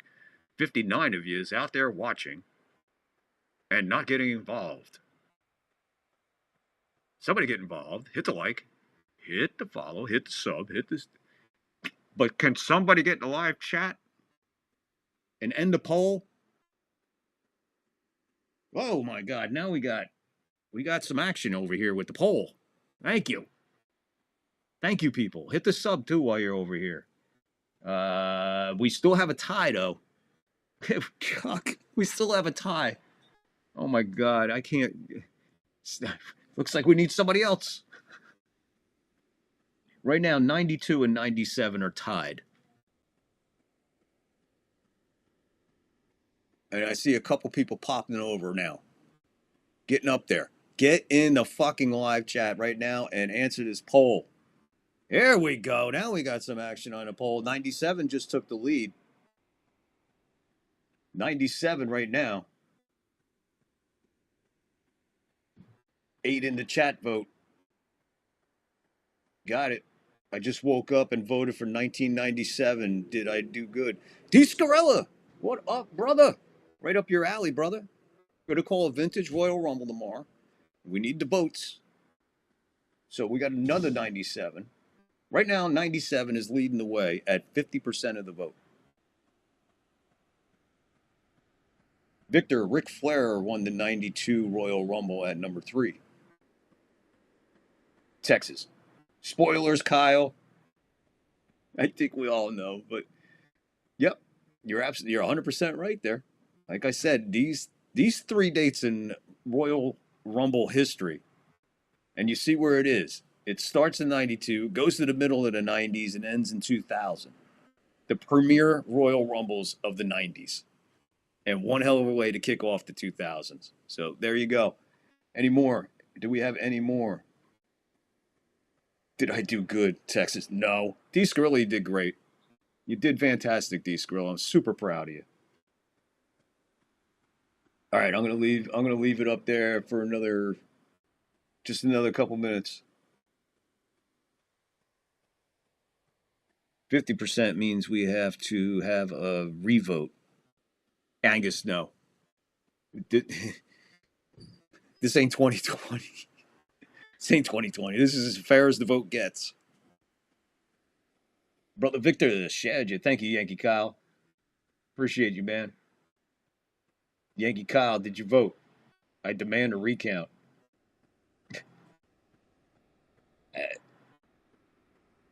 It is right there, man. Texas, who said we had 8? Texas, you said 8 votes? Maybe I should refresh. I'm only showing 6. Let me see what's going on here. I don't think I'm that far behind.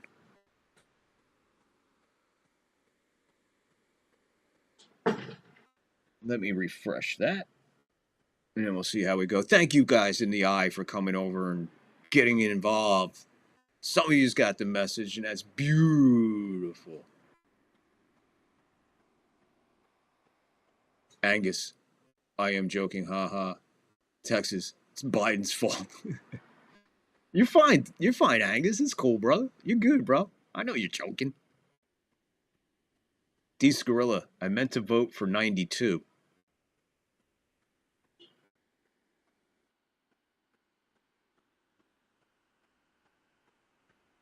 Uh, 92 still hanging in there.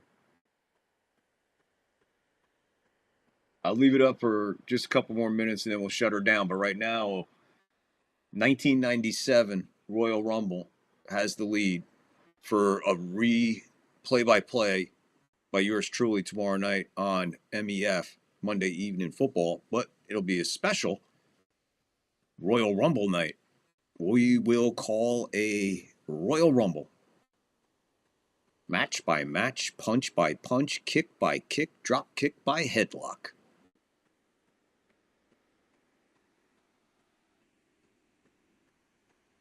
Texas, you have to count the hanging chads. There's 60 people out there watching that are not subbed.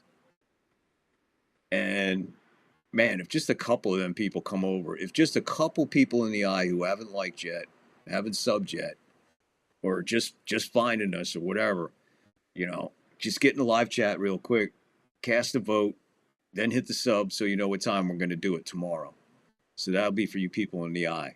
Get in the live chat, cast your vote, hit the sub, hit the like, and then come back tomorrow night for the vintage play-by-play call of the Royal Rumble that you, the chat, voted on.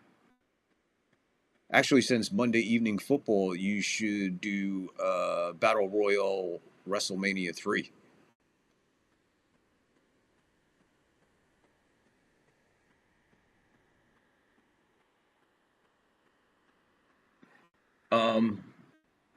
Texas. Texas.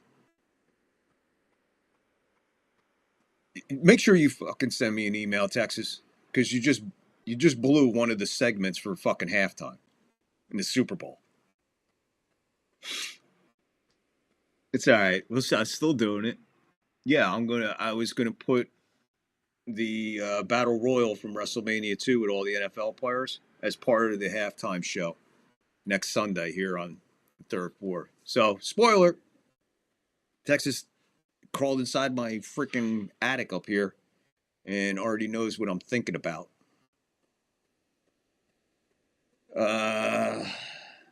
Yeah. So yeah, Texas. Yeah, I'm gonna do the Battle Royal on at halftime on Sunday during the Super Bowl.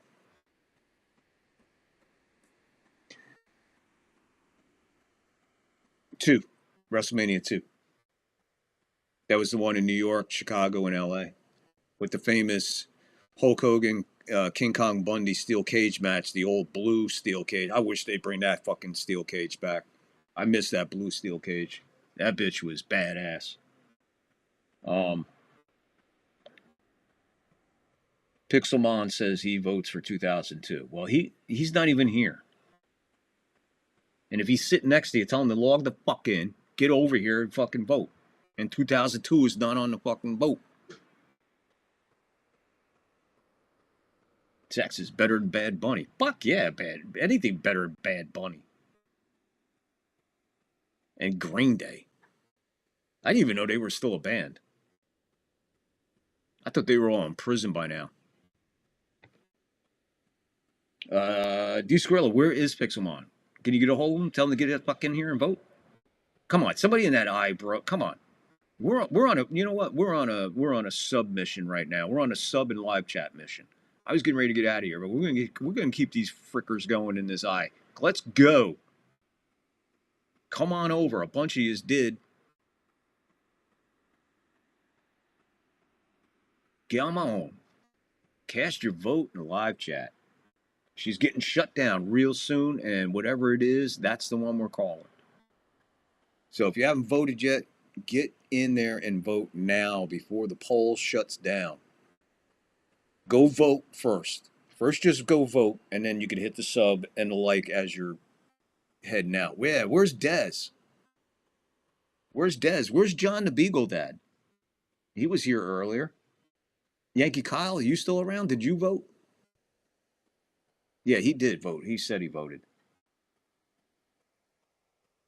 Pixelmon is somewhere over the Atlantic right now.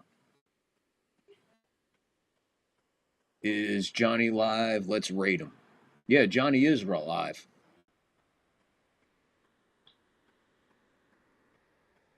Yankee Kyle, Victor, I'm closing in on 330 subscribers on my channel. Great job. Great job, Yankee Kyle. That's a fantastic job, Yankee Kyle. Proud of you, buddy. I'm there. I'm trying to get halfway there. But I need these people in the eye who haven't liked and haven't subbed yet to get over here, like, and sub. But yeah, congratulations. Is Johnny live right now? Let's rate him. Yeah, he is, but we don't have enough to raid. He would have to raid me to get anybody over here who hasn't liked and subbed. He's got plenty of subs. Me, I'm on a sub crusade. I want subs. All right, see, all right, I did enough. I talked for about 15, 20 minutes about subbing. I don't know if we got any. Again, the eye is full. I'm not sure what these people are doing. They just want to hang out and not get involved. That's fine. Come back tomorrow night and see if you like it then. So, that'll be it. All right, guys, I'm going to close it down. I'm going to shut the poll down. And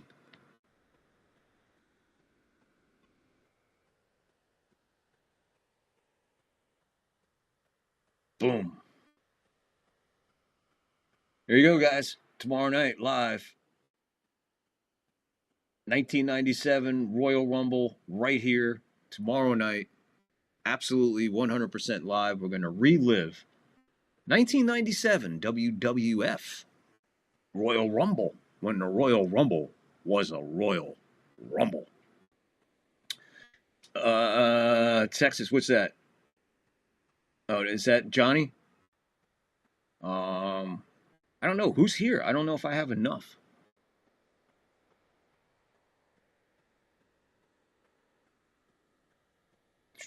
'97 wins. It is 97. Yeah, we're going with 1997.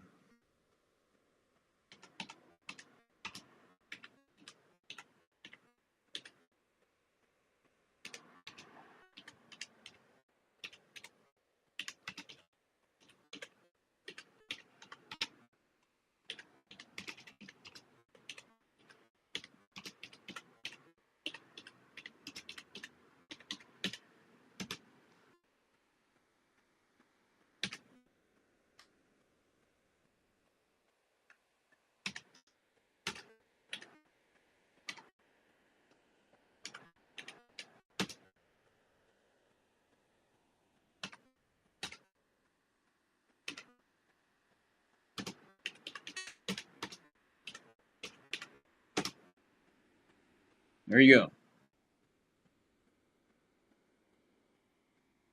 Yeah, I'm probably going to go over to Johnny anyway as soon as I'm done here. I'm getting ready to get out of here. I'm going to wrap it up now. We got the vote. We got the thing. We got a show for tomorrow night. So everybody who's in the eye who's not liked and not subbed.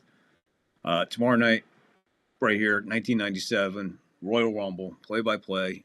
It's going to be radio style because you know I can't play it and watch it at the same time. But you can watch it home with me.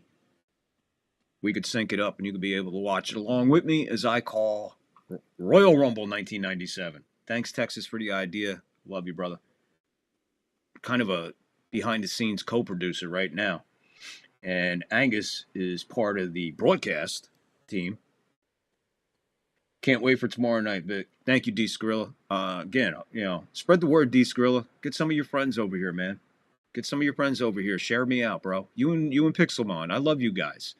You guys are great characters, and I appreciate you guys so much, especially when you guys are in the chat, because I just love it. I love the level of humor, and you get it, man, and you get it. You understand the third floor, and so does Pixelmon. So send him my love and tell him, get the fuck over here. And tell him, share me out with his friends. And again, D. Skrilla, Pixelmon, love you guys, man. I love your support. And again, you're always in the chat, man. Texas, I like the radio call. Cool. Thank you. Again, that's what I'm trying to do and perfect. So, working on it. All right, we did Saturday night. We did, last night we did the 1970 NBA Championship Game 7, Lakers and Knicks from Madison Square Garden. We did the 1968 Super Bowl, 69 Super Bowl with the Jets and Colts. We did the AFC Championship game. Who was that? That was the Raiders. We're doing so many vintage ones. I have to think about what I did. So it's growing. Be a part of the growth of the third floor. We're not your normal play-by-play. We're not your normal Slam City Wrestle Talk. We're not. Any show that comes on here is just not your normal one that you would think by the title. And the only way to figure all that out is to come on up to the third floor by hitting the like, hitting the sub, and getting involved with everybody else here in the live chat. We're going to get out of here. It is hilarious in here. Have a great one and be back here in the snap of a finger. Bam. Thank you, Angus. There you go, guys. Everything's in the live chat. And that's why I put the live chat up here. So you people out there watching the live chat, watching me, and not getting involved, you're missing out. You truly are missing out. And I wish it wasn't that way. I see other creators out there and stuff like that. They don't have nothing. Nothing. I'm looking at their laundry behind them or out their kitchen window behind them as, come on, man. It's production. You want production. You want history. You want it called straight down the way it is. No bullshit. No wool over your eyes. Call it the way we see it. If we don't see it the same, We talk about it in the live chat. And my God, isn't it amazing when people just talk things out and not fight and argue and want to be a fucking cyber bully and all that other shit? You can take that shit over to those channels where the fucking I can see the guy's laundrying out his fucking kitchen window. All right? Production, production, production. Even I just went to a green screen because I'm getting ready to move and I don't want to see my walls disappear while I'm bringing, while I'm packing and everything I have on my walls, my signs, the lights and everything coming down. It'd be depressing to have that in the background. If not for the audience, for me. It looks like I'm failing. So we don't ever want to look like we're failing. We want to look like we're doing nothing but fucking growing and getting involved in this fucking hoop-de-hoop-de to the top of YouTube. Look, I'm looking for a steady, constant audience that loves vintage games replayed, loves real wrestling talk in Slam City.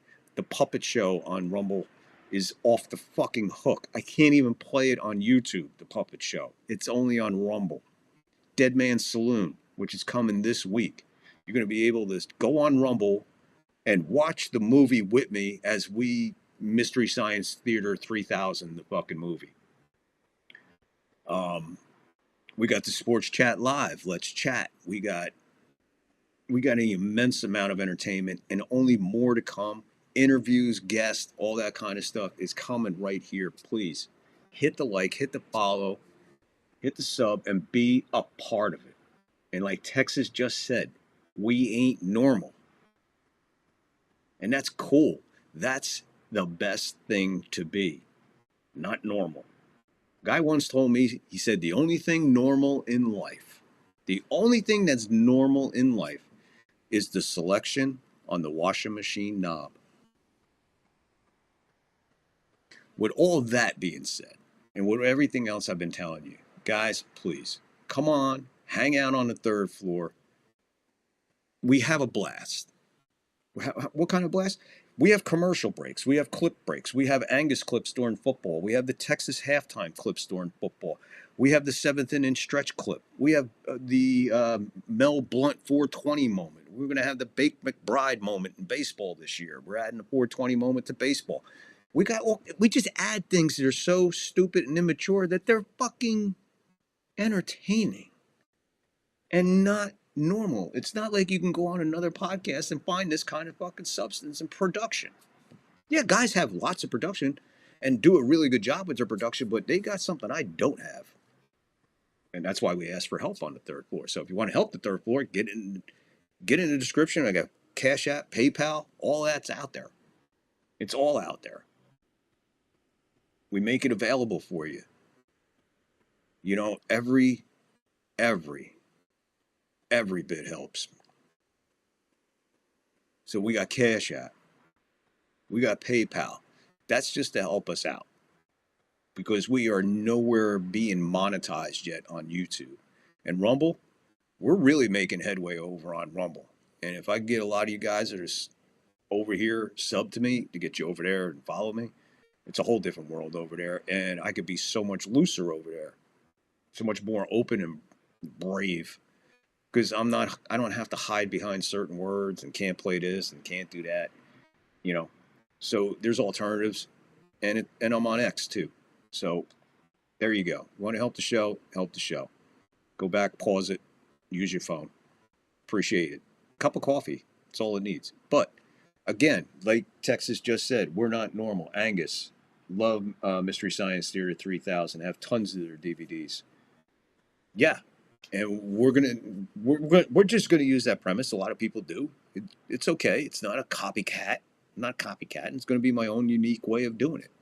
And from time to time, I'm going to have somebody else over in the corner with me, and we're going to do it together and watch a classic movie that I could play. All right. The only thing I'm working on right now is trying to get the mouth to match the sound. It's a little bit of a fucking Chinese movie right now, a Japanese fucking Godzilla movie. You got fucking lips moving and nothing fucking coming out because he already said it. I'm working on it. I'm working on it. Figure it out. Figured all this shit out. I'll figure everything else out.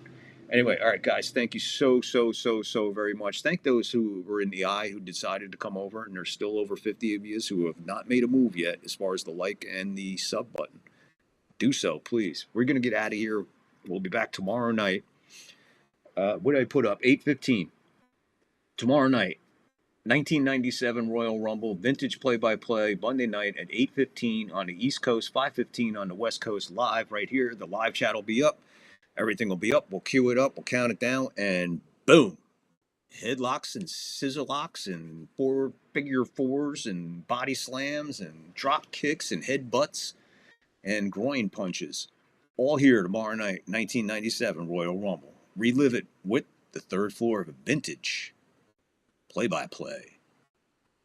And that idea came from none other than in the live chat, my man, Texas. Texas. What's up, Bubba? Love you to death. Probably make you a co-producer soon. Hopefully I'll get that email and we could hook up. Maybe I'll bring you on before I do the play-by-play. Maybe we'll chit-chat a little bit. Lockport, if you're still out there somewhere, I need an email from you. D-Scarilla, if you're still out there, drop me an email. I want to be in touch with you guys. All right? So, again, like I said, we're going to get out of here. We'll be back tomorrow night. So, with all that being said and done, and all the fun we've had, we got to remember one thing. Life is real. So be kind for no reason. Love and look out for your fellow man. And one thing we learned in 2025, more than anything we have learned throughout all these years, is mental health is a real issue. So if you or someone you know needs some help, get them a number and get them some help. Be careful who you're talking to, because you don't know what kind of day they had, and they definitely don't know what kind of day you had. So be kind for no reason. Love and look out for your fellow man. Stay safe, stay warm, stay blessed. And we'll see you tomorrow. Guys, enjoy the out.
Spanish ladies. Farewell and adieu, you ladies of Spain, for we've received orders for to sail back to Boston, and so never more shall we see you again.